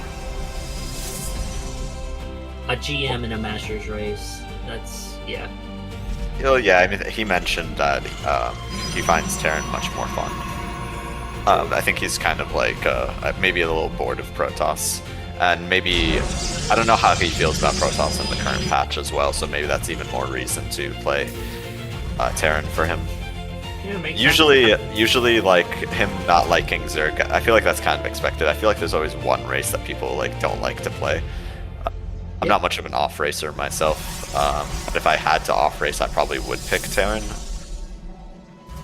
Yeah, I'm a huge fan of random, so if I'm going by which race I like the least, it's definitely Terran. So there's just something about like the Protoss Deathball that I just find really, really fun, and then just like throwing down storms everywhere just seems broken, but what do I know? Yeah, that's fair. So going Marine first here for Frost. Will basically surrender his scouting and map control, really, in favor... Oh, okay, here comes the Reaper. In favor of just getting the earlier, I guess, defensive unit here. Looks like Frost is just checking for a proxy right now with that first Marine. So he's also going for the factory before the, you know, like Reaper expand that we usually would see. So this is definitely going to be a tech-heavy build start for Frost. Let's see how this Reaper does against this probe, and all that mind. The Marine and the Reaper are going to kill this very easily. They're actually kind of getting in each other's way. Yep, but they do get the probe. Everything looks fine. Yep. Now that Reaper will move across the other side of the map, and Frost does to start his low ground CC. Cubano, his Nexus as well, on the way, about to finish. Dropping his shield battery already. I like that because he saw that there was no early CC, so he knows there's definitely going to be some sort of pressure coming his way at his natural eventually. And yeah, definitely. Oh, Stalker already out as well.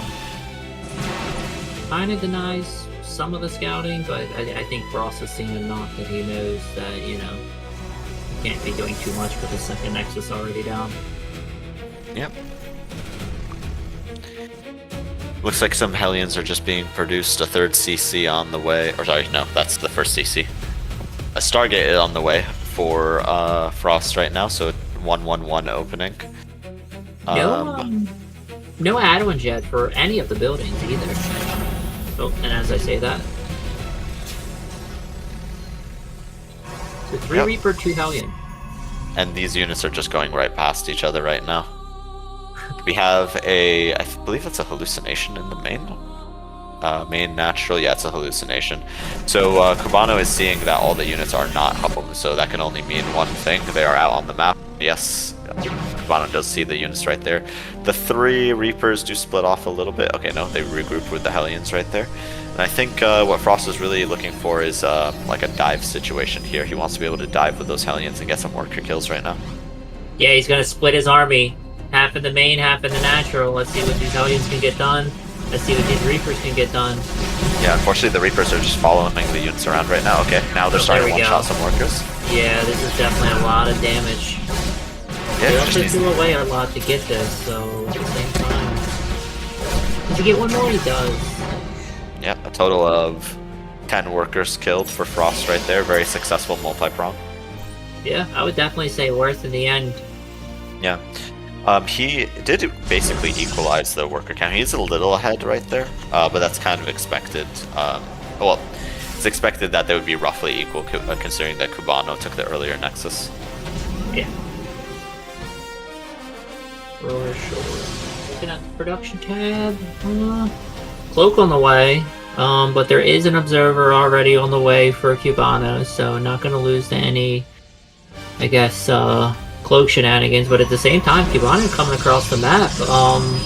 There is a bunker here, a tank on the way, and one already finished, so I think he's going to be able to push this back, especially if he gets this bunker repaired. I don't see this doing too much. I would just be more nervous about the Banshee being able to get to the other side of the map. And Frost coming forward sees this. Hallucinating a couple of immortals right now, and he's sending those immortals so far forward. Oh, very good. Targeting the tank right there. Yeah, this looks like a pretty solid hold from Frost right now with that Banshee there and the other siege tank and the Marines. Cubano isn't going to be able to do much more damage there, and he has to head back home. Yeah, but he does have his third on location Nexus already being built, or finished, I should say. Already probing it up, so definitely doing okay on the worker count here. And Frost has started his third CC, and I think Cubano knows after seeing that Banshee that he's going to be looking for some cloak shenanigans. He's already got shield battery and both line and the observers ready to go to find these cloaked units. I mean, obviously I have the God Eye, but if these Banshees had come in the third base, which of course Frost doesn't know about quite yet, they could have gotten a lot of damage, but yeah, he seems to be going for the main. And we'll see how they do. So if he targets down correctly, he still will get one-shots on these probes, and man, this is a lot of damage. Yeah, you're already getting about 4 or 5 workers there. The Stalkers finally do get the detection, start forcing that back. And I believe he just scanned the third. Yeah, so he's well aware there that there is that base. Frost is very oversaturated in his natural, so now he is floating that third down onto location. Yep. And getting the rest of his production facilities as well. Transferring the workers, the excess workers from the natural towards the third. We do see the engineering base completed, and it looks like he's about to start his 1-1 upgrade. Yep. Just waiting to start that next one. Okay, Yeah, he should start that. Yeah, he should start that relatively soon.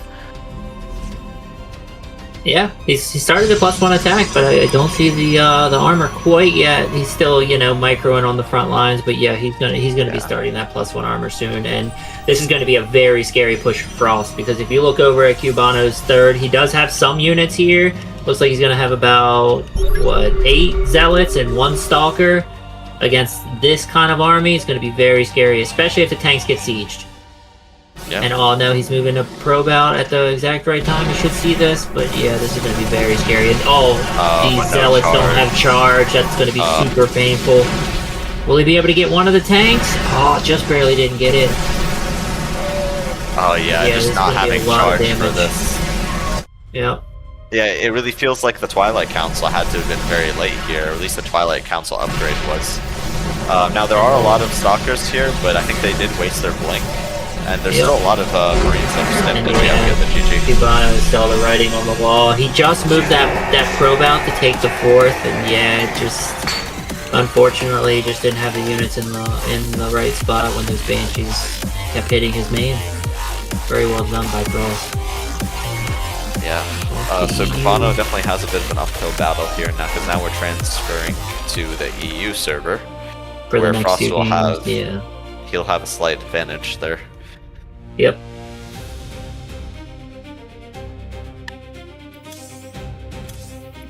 Yeah, so I'm trying to think this through. So Frost wins. He'll be playing Dark Menace, correct? No. So Dark Menace, Oh. his first match will be against Medic JR, actually. Okay. And Also, it'll be Chatomic playing the winner of this map. Gotcha. yes. So yeah, not sure if people have seen the team league, but Medic JR has actually been doing pretty well versus Dark Menace. So Dark Menace definitely has a bit of a challenge this time in order to get to the finals. Should he beat Medic JR in his match, then more than likely he's going to be, well, definitely. Well, we don't know yet, but like he could be either up against a Terran or a Protoss. Yeah, that's going to be a very, very close series for sure. Right, now the second map was, it was not Washout, it was... Lockdown, I believe. Lockdown, yes, that was the pick from Frost. Should write this down. It's alright, I got your back. I usually just go to the custom maps page and just like scroll through them. I'm like, which one did they say again? Yeah. Trying to wake up your brain. Yeah. I only had one caffeinated beverage today. Problem. Alright, well, getting started with game 2. This is possibly our last game of the day. Thank everyone who's been here for the last 3 hours with us. I'm hoping to get to a game 3. I always, as a caster, love more StarCraft, so I will be a Cubano fan in this game. I like the flag that Frost has around him as well. He likes to have that flag going while he's playing. The French flag, yeah. Yeah. He definitely hyped up a few viewers in the chat as well.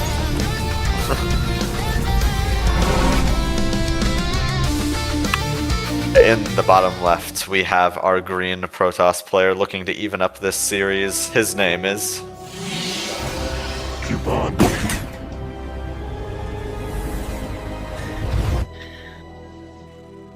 And in the upper right, looking to make this a quick 2-0, it is the Red Terran, and he is... Frost.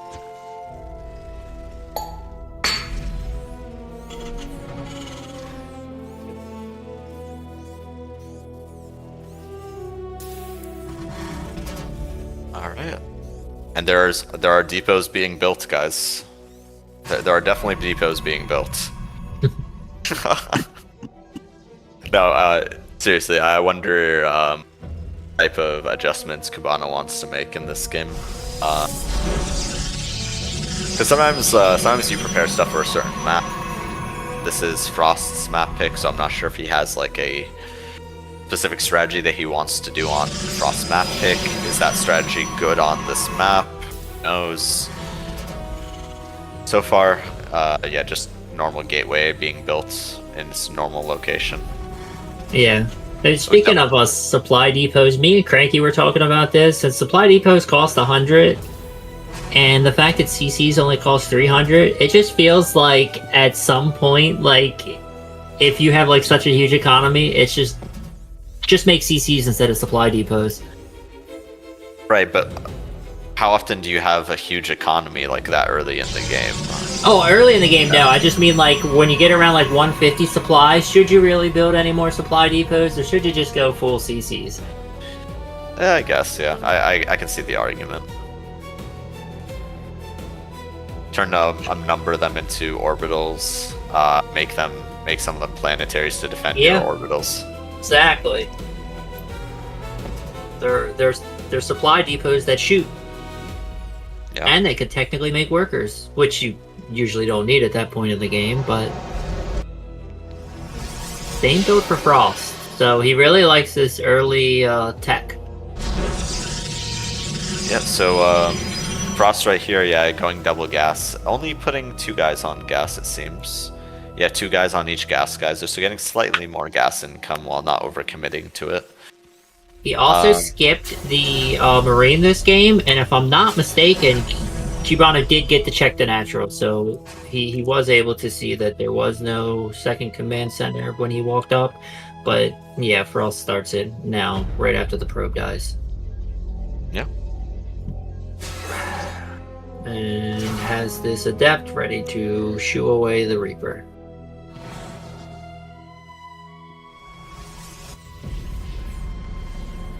And both Reapers doing the exact same movement on opposite sides of the map.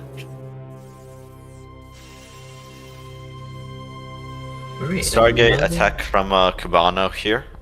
So we're seeing the first divergence. Yeah, and it's not going to be a 1-1-1 like last time. He started a second barracks this time. Yep, the Adept is standing right in position to deny that Reaper scout. Even chasing the Reaper there, hoping to get a few more hits on it. So yeah, but the Reaper is pretty fast. One Hellion. I think we're going to get the exact same kind of push. I think so too. Oh, they're going to find this Adept. Oh, but maybe Cubano can target the right Reaper here. Oh, very barely doesn't get a great micro from Frost there. 2 shield batteries haven't started. I think one in the main and the other in the natural here. Yep. Yeah, they're a little bit behind this time as opposed to last time. This might be a lot more dangerous, and Frost is just running past. Yeah. He's going to lose a Reaper, but gets a couple of probe kills, and yeah, this is going to be scary. Very good micro so far from Cubano with these probes. Now they're starting to get worse. Yeah, all in all, we've seen 8 workers killed in this game. That's less than last game. The Oracle here is here and able to make short work of the remaining units. Well, it catch that Hellion. It's got 3 HP. Oh, yeah, this Hellion's gone. Yeah. Unfortunate that Oracle had to use his energy for that, but I still feel like it's worth it. No? Okay, we have Reactor on the factory. Starport on the way, 3rd CC on the way, so definitely a different style of build from Frost. But also, this game he's already up in workers, where last game he was a little bit behind. I think we're going to get like a double drop on the way here. Yeah, the Twilight Council is a little bit earlier this game, so hopefully we won't be too delayed there. A bunch more gateways going down and a forge has been started. It'll be interesting to see whether it's going to be +1 attack or +1 here. Yeah, the medevacs are on the way for the Marines. The Marines are going to have stim when they get to the other side. They won't have combat shields, but yeah, they will definitely have stim. Here comes that Oracle, finding some damage. Yeah, 2 workers go down, 3 workers. Sees all these Marines too. That should maybe tip off what he's doing, unless he thought they weren't in the bunker. Well, yeah, so like we see a bunch of Marines. It's like the question is, where is the gas going into, right? In this case, it is some siege tanks and some medevacs, so we're seeing a very similar push to what happened before. Okay, so +1 armor does start for Cubano here. I think that makes a lot of sense, given that he's going for charge zealots here. Yes. Those Marines doing a lot of tiny little attacks will benefit. Those zealots will benefit from having the +1 armor on them. Yeah, I like this spotter supply depot in the top corner for Frost. Very good spot for that. He still doesn't have an eBay to shoo away this Oracle. He did leave, 3 Marines back at home, and they are stimming. But nothing in the main. Oh, there's 2 Marines that just popped out that can chase this away. Yeah, he's got this 4 medevacs and a lot of Marines heading towards Cubano's natural, and he just doesn't have very many units here. He's got 3 army, 4. Okay, here comes some more. He's consolidating his army. And there's the siege. He's gonna get a fine few of these. The Phoenixes. The tank. Yeah, just completely negating it from the equation right now. The Marines do target fire the Oracle, which means the Zealots go to town for a little while longer. Meanwhile, the Phoenix is doing its best to kill stuff up in the air. I think they will eventually get all the medevacs and all the Marines. Oh wow, they're actually picking them up individually now. Yeah, really good with his Phoenixes. Yeah, good hold from Cubano here. +1. Oh, okay, so +1 armor just finished. It would have been really nice to have that for the push itself. But he does have an upgrade lead now. He's just started his 1-1. Frost's gonna have to be careful. He's got 3 Marines coming across the map before the rest of them. And yeah, these Marines did not get the memo that attack was over. I think Cubano's in a really good spot in this game. I think so. Got the initial push. I think so too. Like he's even transitioning into his next tech of choice, which is going to be Templar. He's adding on another Forge. He's getting his +2 armor, which is not that far behind. Storm should be on the way shortly, I would imagine. Especially when he saw all the bio. Storm, or maybe just getting it for Archons. Okay, Storm is being researched, so maybe a little bit of both. And the thing I noticed here from Frost as well is there's no Marauders in this mix. It is just straight Marine. All pure Marine. Oh, if you look at all his barracks, he's got 4 reactors and 1 tech lab, and I'm sure the tech lab was just to make sure he got his upgrades. +1 ship weapons. Yeah, that's an interesting choice. Yeah. Is he just prepping for Colossi later? It's gotta be, right? Yeah. Like I doubt he's gonna make Vikings just to deal with the Phoenix. I think it's just a reactive upgrade. Yeah, he's got double starport with reactors too, so we can instantly get a bunch of Vikings. But I mean, there's still 6 Phoenixes out here, but yeah, he's gonna see this whole army with this Marine, so he sees a massive amount of charge lots. Yeah, perfect scan right there, seeing all of Cubano's army. And also just great vision from Frost, just spreading out like a Marine here, here, and here. Just getting eyes on basically every attack path that it could be. So Cubano's going to want to counter that by just using his Phoenixes to pick up those scouting Marines, and he does so right there. And 2-2 Frost does. That's a very important upgrade when you're going bio for sure. Yeah, good move from Cubano there to only send a couple of Zealots to deal with that. But now the actual army. Yeah, the actual army's heading over there right now too. But he's gonna be able to get into Frost's 3rd here possibly. Man, this SimCity is going to be very scary to charge into with all of these sensor towers and all of these siege tanks. Yeah, that was a very big sim that he forced from Frost though. Oh, he's taking all of the Widow Mines. Wow, he completely just negating them. And yeah, no, there's just so many Zealots here already on top of the rest of the army and already on top of some of the production here, but he needs to be careful that he doesn't actually attack those production structures. He needs to attack the army itself. Yeah, great storm on those workers right there, and yeah, when they finally start getting stacked and running into those Zealots, basically all of them go down. I think Cubano's done it. He's up 70 supply right now. I think he needs to be careful here. Apes together strong, right? He's got to keep his army together and attack in the same place. Big storm. Dude, those Phoenix lifts were really impressive. He got all of the Widow Mines before they were able to burrow. But yeah, he's up still 50 supply after this, and he just got so many more workers. He's got double the workers now. Yeah.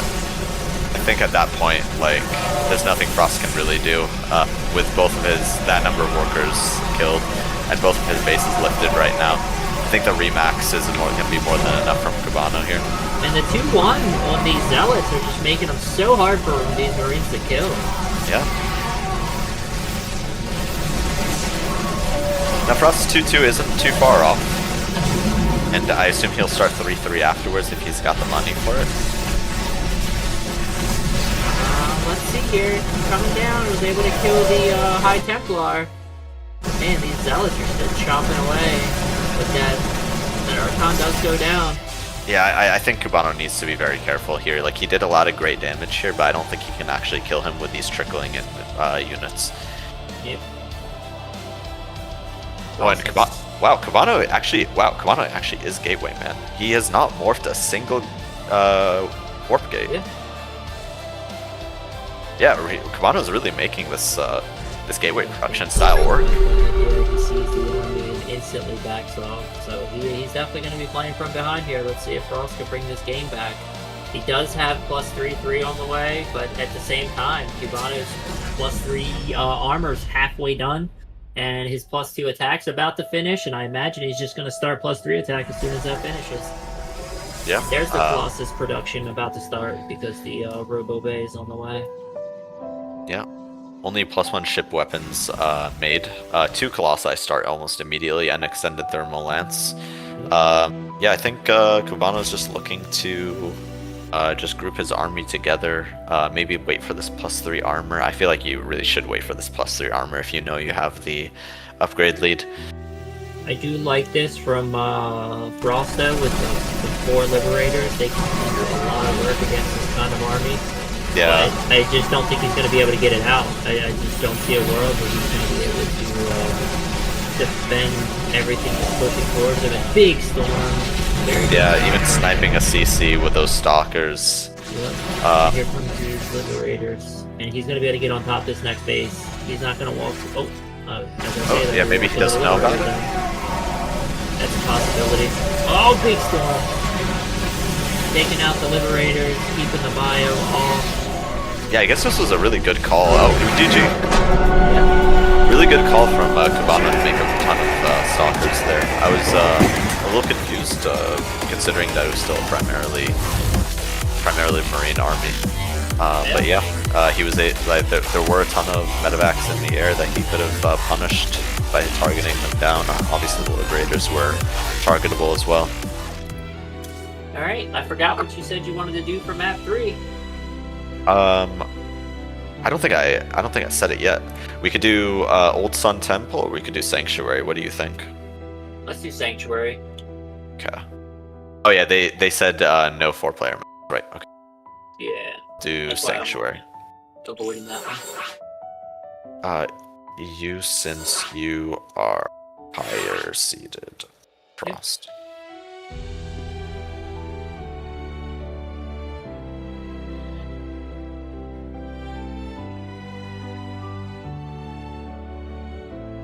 Alright, the winner of this will be moving on to play Chatomic first next week. I believe it's going to be on a Saturday, I'm not sure. I believe it will be on a broadcast. Yes. Alright.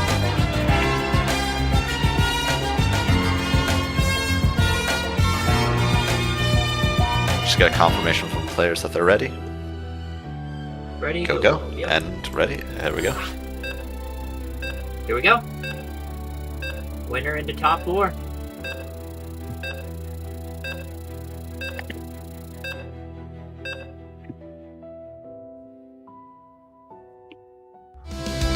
You are watching FSL.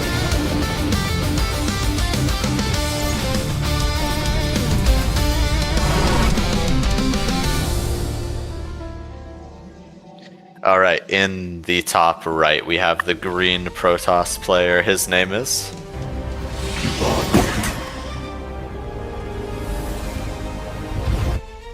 And in the lower left, we have the red French Terran player, and he is... Frost.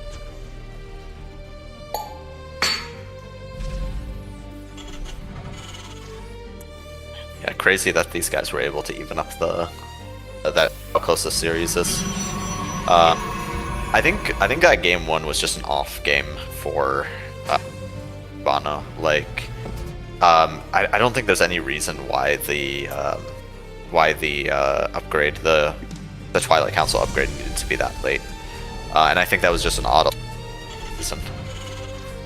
Yeah, when you have like siege tanks sieging outside of your base, and if you don't have charge on your zealots, it is going to be a bad time for everyone involved. Besides, if you're the Terran player. But yeah, Cubano really showing us how he can actually play in that second game. So hopefully that sort of energy carries into this third game, and we see a nice close one here. He's also doing something different. He's scouting early.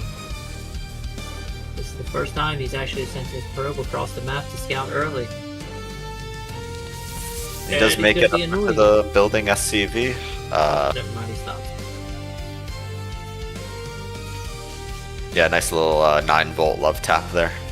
Yeah. Well, most of the time, you know, they keep attacking it, and you gotta pull another SCV and pull the one back, and yeah, never really fun. Yeah, even being annoying here with the probe, just mining the opponent's minerals, try to mess up the AI of the workers there. We are seeing the Marines start. Oh, it's gonna recall it. Yeah, because the wall. Oh, but he actually. Alright, hold on.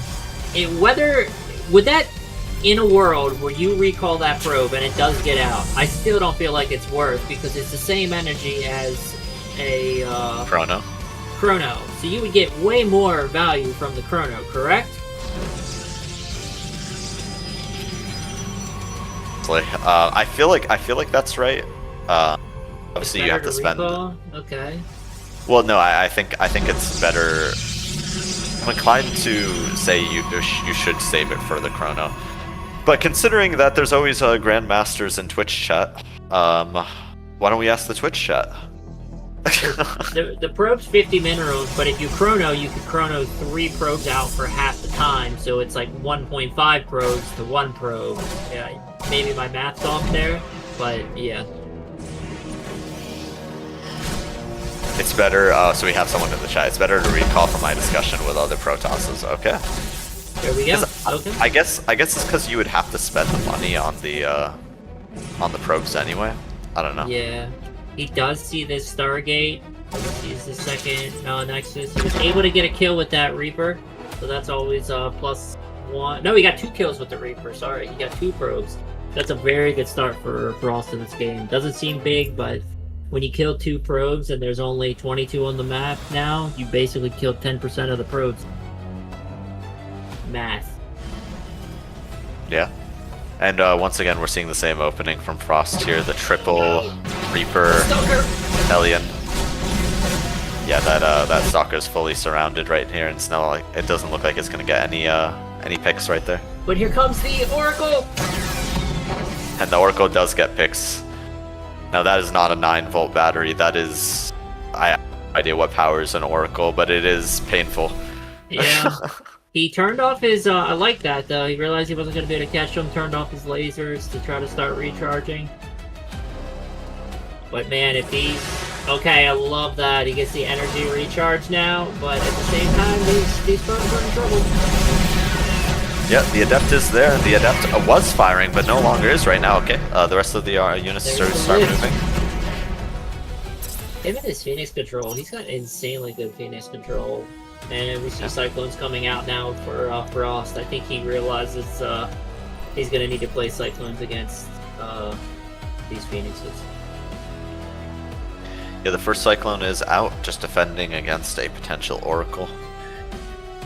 Okay, going for the Float and the Banshee. The only way Cubano's going to be able to see it is with Revelation. He doesn't have anything else that would give him that sort of vision. I gotta say, I do love the new animation on the Twilight Council, because beforehand it was so hard to tell whether or not like the Twilight Council was researching. Oh yeah, I agree with you 100% there. Here we go with an Oracle, but at the same time we have a Cyclone here this time, and that's really going to be able to shut this down. Yeah, as soon as it gets the lock on, and it looks like it does. Does he get it? He does get it. Yeah, just the Cyclone range is just so large. At least he was able to kill 1 SCV, but yeah. At the same time, though, I think he saw the Banshee. Which is a big deal.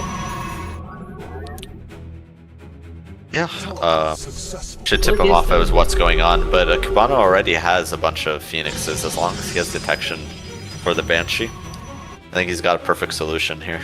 Well, the issue right now is he doesn't have detection because he doesn't have an Oracle for it. Need another Oracle there, Cubano.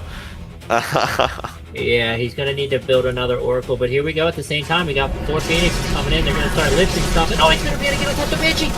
Oh, it gets cloaked just in time. Yeah. He does pick off stray Marines here or there too, and he does see Cloak has research, so if that doesn't tell him, if he didn't know before, he definitely knows now. Yeah, he is starting to make another Oracle again. He's dropped double cannons to the mineral lines. Yeah, that Frost is not going to be able to get over here in time. These cannons are going to finish. And this is so annoying because he also killed the building SCV on the command center. I don't think Frosty has even realized that he needs to put another worker on that yet. He did lose an SCV. Yeah, there we go. A Phoenix. He puts it on. Yep, very well done. But he's going to lift it again. Does he get it? Oh, but he doesn't get it, and he loses a Phoenix for it, but he does delay the building a little bit more. Looks like Frost hasn't realized just yet. This is going to be really hard to deal with at the moment. Yeah, those two Banshees are in the main right now, targeting down the probes. The cannon is there for detection, and the cannon is participating a little bit because the Banshees do stray a little too far to the sun. Too So close to the 9 sun. kills though. Oh, but he's going to lose 1. He does get... Oh, he finds it with the revelation. Very well done. Yeah, Both players being underratedly. really annoying. Underratedly, the Oracle is a pretty difficult unit to micro, just because its acceleration is so slow. Like, its max speed is actually quite fast, but the acceleration is so slow. So, like, microing an Oracle is all about maintaining your momentum with the unit, which is, like, I think it's, like, one of the only units that I can think of where that's, like, a really, really big problem. So Frost is up right now, 12 workers, but at the same time, he doesn't have his third out, and he's heavily saturated on his natural. And here comes the push. If he's able to get his third out and get the workers moved at the same time, yeah, which he's doing right now, and then like make this attack happen at the front of this, I guess, third, it's gonna be very, very hard for Cubano to hold. But the scary thing is, there's a stasis ward, but very smartly he moves one of his cyclones in front. It will probably trigger the stasis ward. Oh no. Okay, there. Oh, that is so smart from Frost there. Yeah, he's ran into stasis before. Yeah, knew that this could be a possibility, but Cubano does have +1 armor ready this time, and he does lift up all of the siege tanks, completely negating them from the fight. When they drop, the Zealots can't get rid of them. Yeah. That was a huge win for Cubano, dude. These Phoenixes have just been so worth it for him. Yeah, And at the I think same like time, a second ago he didn't have like any army, but then like a few more Zealots popped out, and now he's like ready to take on this push. yep. Man, this is very scary. I think Cubano's got the lead. Cubano keeping the Protoss hopes alive. Will he be able to break this natural? Oh, the repair. He's targeting the workers. He's targeting the Marines. Man, this is so close. Ah, but there's a third base that you could attack as well. Storm on the way, but again, he just doesn't have... Frost just doesn't have enough army here. Yeah, he's got a ton of medevacs, so it's almost like every Marine has their own personal medevac, which helps out a lot versus these... Cubano's moving over to the third now. He sees it. Yeah, and this gets Frost to pull away from his bunker, which is his defensive point, his anchor. He needs to be able to do damage to this third base. Back. Yeah, and here we go. Yeah, this is scary, because here we go again. Every time you try to retreat against Cubano, he lifts those units. Oh, that was so close. Oh my god, those Widow Mines almost fired. It was so close, but Cubano pulls back at just the right second. Those Widow Mines do fire, but not on the big cloud of Zealots there. It gets repaired again. Those supplies are just staying even. There's just so many Zealots here, but there's not enough DPS behind them. And every time Frost just pulls back to the choke point. Now Cubano is throwing himself onto that bunker, but he's not able to break it, taking a very unfavorable trade. But he does have Storm on the way. And he But does here have we a go, forward pylon. Yeah. Another ball of Zealots coming across, but this is a lot of medevac. The kiting. He does have +2 armor finish, but yeah, he's gonna lose this forward pylon and have to back off. Man, that game could have ended right there. Very well defended from Frost. Yeah. It was so close there. Still I think Marauders in this army. I think there just needed to be a little bit of DPS behind the Zealots there. Either in the form of Archons. Archons would have decimated the worker line as it transferred back into the natural. Oh yeah, but now the slow zone is working against Cubano here. Oh, that's gonna be a huge mine! That was a devastating mine hit, completely taking off the shields and some of the armor on those Zealots. Basically like an EMP. But he's gonna be able to get on this third again. Yep. Here we go. Cubano just completely relentless right now, but he really needs to be careful. That army is very overstimmed though. Frost has been working those medevacs, even though each Marine has its own personal medevac. Even those medevacs do dry up after a while. He needs to defend this third. He cannot afford to lose this third. If he loses this third, I think Cubano can get this. But the Widow Mines are just doing so much damage, and because the bio is so overstimmed, it just dies to one storm. Yep. Here we go. One more storm lands in the perfect position and takes out a bunch of units there. But the supply is still even. Okay, how is the supply still even? And he's got 2 more. He's got 2 or 3 more storms, and oh, that's it. I think that's gonna break the back right here. He needs to split off a couple workers into this mineral line and stop moving them around with the rest of his army. I think he's got it. With this amount of storm, it's just gonna be so hard for Frost to take this third. And yeah, now we're seeing it. Cubano is starting to take the supply lead. Yeah, even getting his +1 attack. He already has +2 armor, which has been doing so much damage for him. I'd love to see a bunch more Archons on the backside of this. The Archons would do so much damage against the bio. So we finally start to see some Marauders added into the mix. Yeah, no, Cubano has officially bullied Frost off of that 3rd base location. That mine hit was not that devastating. It was okay for Cubano to take that. A couple more mines do fire on only 1 zealot. That was really good for Cubano there. I think Cubano got his revenge. Well, he still has to push up against this ramp and take out the bunker. Storm doing no damage to that bunker right now. He just needs some long-range DPS here. Long-range DPS would steal out this game. Or if he lands a storm right behind that bunker.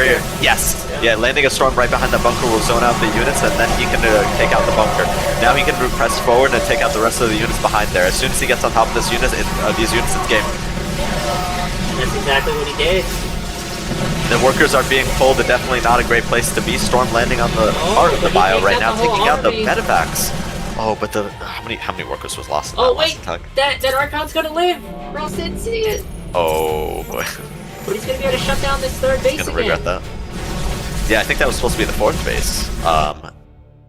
And then let's see, does Cubano know this 4th base quotation marks is over here? He doesn't, but he's still at 40 supply at this point, and the upgrades are just getting better. He's getting more and more High Templar at this point. Cubano's done it. It would be very, very hard for Frost to come back here. So one thing we have to pay attention to, though, is Cubano's economic situation. There's no 4th base from Cubano right now. And he's not mining any gas at his natural and no gas at his 3rd base. And he's mined out in his main mine out of minerals. Yeah, I'm a little confused why he's not got the units on gas. He's even long distance mining from the 4th right now, and now he has thrown down that 4th base. Now, Cubano can, he can try to contain Frost right here. He should really try to scout that additional base, which Frost is currently not mining from. But if he drops the mules right there, it could be a problem for Cubano. He loaded up the medevacs. Gotta be careful. He loaded up the medevacs. He's gonna be able to get over here to this base with his SCV. Oh, okay. Yeah, I was expecting him to just mule that location. So that base is going to be an orbital. Yeah, I think you have to at this point. And here we go. Marching up the ramp against these Once again, Storm is landing on this bunker right here, and the Archon's doing so much damage on the backside. This is it. He's double the supply. Oh yeah, there's just a few zealots in the backside not doing anything. They need to join the rest of the army, but so much economic damage is being done right there in the natural. Yeah, it's it. It's 39 supply to 105, and he's going to be able to take out this base, and yeah, that'll do it. Well, he'll just need to break the wall. I kind of wish that Cubano marched up into that wall to prevent that depot from raising. He just got him contained on 1 quotation mark 2 bases, though. He could just constantly storm, and he lost both medevacs there. Yeah, the right. And we get the GG. Wow. Cubano keeping the Protoss hope alive. Yeah. Very well done from Cubano that series. Wow. Welcome back, guys. Alright, yeah, so that was a great series, guys. Cubano, you're keeping the Protoss hopes alive. So all of that responsibility rests on your shoulders. No pressure. for Dark Menace, he's keeping all the Zerg hopes alive, and the responsibility is split between Chatomic and Medic JR for Terran. Alright, game 1. Yeah, we were both a little surprised with game 1, because now you did take a fair amount of economic damage, Cubano, from the multi-prong between the Reapers and the Hellions. But the first push kind of just, like, with no upgrade on your Zealots, it kind of just killed you. and we were just a little surprised there, especially when we got to game 2, where suddenly your macro was on point and you were the one dictating the pace of the game. So for Cubano, what was going through your mind in game 1? Like, were you nervous? Like, what was happening that was preventing you from playing at the level that we were seeing on game 2 and game 3? Yeah, certainly. I was very nervous. Obviously, Frost is a great player. I believe he mains Protoss, or he's a high-level Protoss as well, so he understands like every build that the Protoss control at a Terran. I was afraid of a 2-base all-in, because I saw a fast factory and the double gas, so I'm like, okay, I was nervous, obviously, but I didn't know what to expect. And then when the Banshees came, it just kind of threw my game off from there. Like, I just couldn't focus. I think, totally fair. I think watching that series and the difference also, the Banshees definitely kept you distracted in game 1, but in game 2 and game 3, your lifts with the Phoenixes were just perfect every single time. Every time you lifted all the tanks, you lifted the right units. Every time Frost tried to, I guess, retreat, you were lifting units to just kill them as they were running away. Just your Phoenix control is very, very good. Yeah, I switched my playstyle because I figured, hey, he's probably going to be doing Banshee, Raven, like Harass, or even Widowmine drop. If I open a Phoenix style, that should take care of everything, and I could have control of the map. And then the charge slots are so strong, especially in those maps where you have like the slow zones. They can grab your army and just obliterate them in a minute, you know. So taking a charge slot Phoenix approach with an Oracle, so I could do some harass if I could, or have detection in case of Banshee. And on game 3, I'm like, if it ain't broke, don't fix it. You know, I'm just gonna go the same style again. Yeah, and Frost in that game 1, honestly, in every game, your harass on the probes with the 3 Reapers and 2 Hellions. Each game, I think game 1 you got 10 kills. Like game 2 you got like 8. Just every game you got like at least 8 kills with that harass. So that timing you have there is very, very, very brutal and good. Thanks. I forgot what's happening in the first game, but my plan sounds good. But yeah, on the second and the third, my biggest mistakes is I cannot push against charge first. I think like 2 times when I push when my opponent play a Phoenix Zealot, Cubano play really good, and I just cannot punish at this timing. So when I play double cast, it's because I have a timing. It's sure when when the Terran play a double cast, it's sure I have a timing. But I cannot use it if my opponent play charge first. I think I need to be more calm, no pressure. And I think if Cubano push me and my 4 tanks are gonna be in first bay and natural, it can be more. How I can explain that? It can be more easily, like, for defending. Yeah, he just kept lifting your tanks, and basically then the charge lots cleaned up all the Marines, and then at that point, once the tanks got re-dropped to the ground, they just had Zealots standing on top of them, and yeah, that's just not a good day for the tanks. I have to say, I was afraid until the very last minute, because I was only on 3 bases, and I was running out of minerals, and the moment I saw the Liberators come out and the Widow Mines, which, by the way, if you had Widow Mines from the get-go, I would have been so lost, because they just melt the Zealots and my Phoenix. So when I saw the Liberators come out and the Widow Mines, I'm like, oh boy, how can I even break through this? Because I know you have mules and you could just take a 3rd base and kill me from there. So I was very afraid until the very last minute. Like every storm I was trying to make it count, you know. But yeah, I was very afraid until the last minute. Yeah, I agree. Yeah. I think what I play double gas free time, it's because I saw Cubano in PvP and free time play proxy something. So on my mind when I started the games, just I say on my mind, okay, double cast like that, I'm be sure I defending every proxies or every cheese, and it's really happening. It's game one. It's game one. Just I have so many tanks, so many banshees, so many marine, and for that I think I defending the cheese about him. But yeah, and the second and the third time I lose because he played really good at Phoenix Silhouette, and just I cannot punish with tanks. Sure, I think about that. Yeah.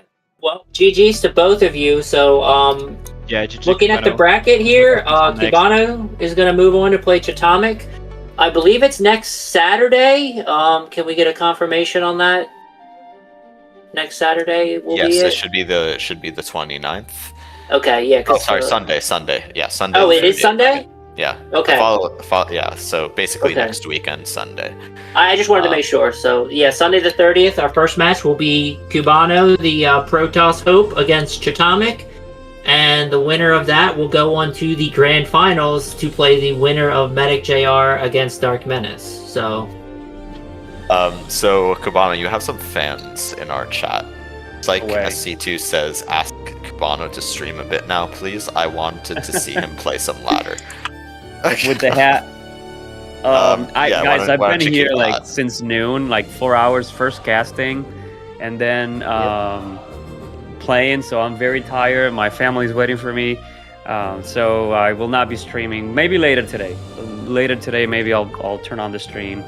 Yeah. Well, in the meantime, why don't you post your Twitch link so if people here want to follow you? Absolutely, I would love that. It's Cubano SC2, but let me pull it up. Yep. Great games, great cast today, everybody, and I will see everyone next Sunday for the Final Four. Yeah, and Frost, if you stream at all, post your links as well. So now, are we even now, Frost? I think our series are now like 3-2 or 3-3, maybe. I think it's 3-2. But again, you both have each won one series, so you guys are gonna have to play again now. Yeah, it's 2-0 for the last week, and right now 2-1 for you. But anyway, just it's 1-1. Want to win and want to win. Yeah, there you go. But yeah, my opponent play good. Good luck, have fun against Chatomic tomorrow, main. Merci beaucoup. Au revoir. Pick someone to host. Let's see. Is there a SC2 streamer that's got not that many viewers? Yeah, we could find someone like Nerd that. they're playing Counter-Strike. Beyond streaming right now. Or do we wanna bless a small-time streamer? Yeah. Pay it forward. Do a meal. He's 3554 MMR. He's got 24 viewers. Let's bump him up to 50. Let's go. All right. We'll see everyone next Sunday. GG's, everyone. GG's. Cubano. GG's, Frost. And see everyone on Sunday for the Final Four. I'm excited. See ya. One day before.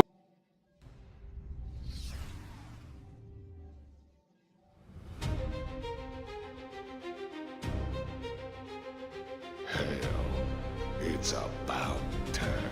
We are taking it up a notch. Yeah. That's the thing that they got you. So it's each team has 1 point.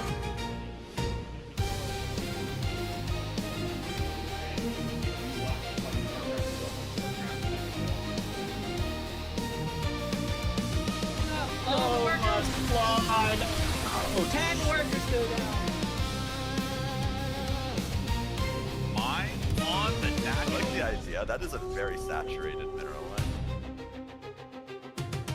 Oh, but it hits the overlord. Oh.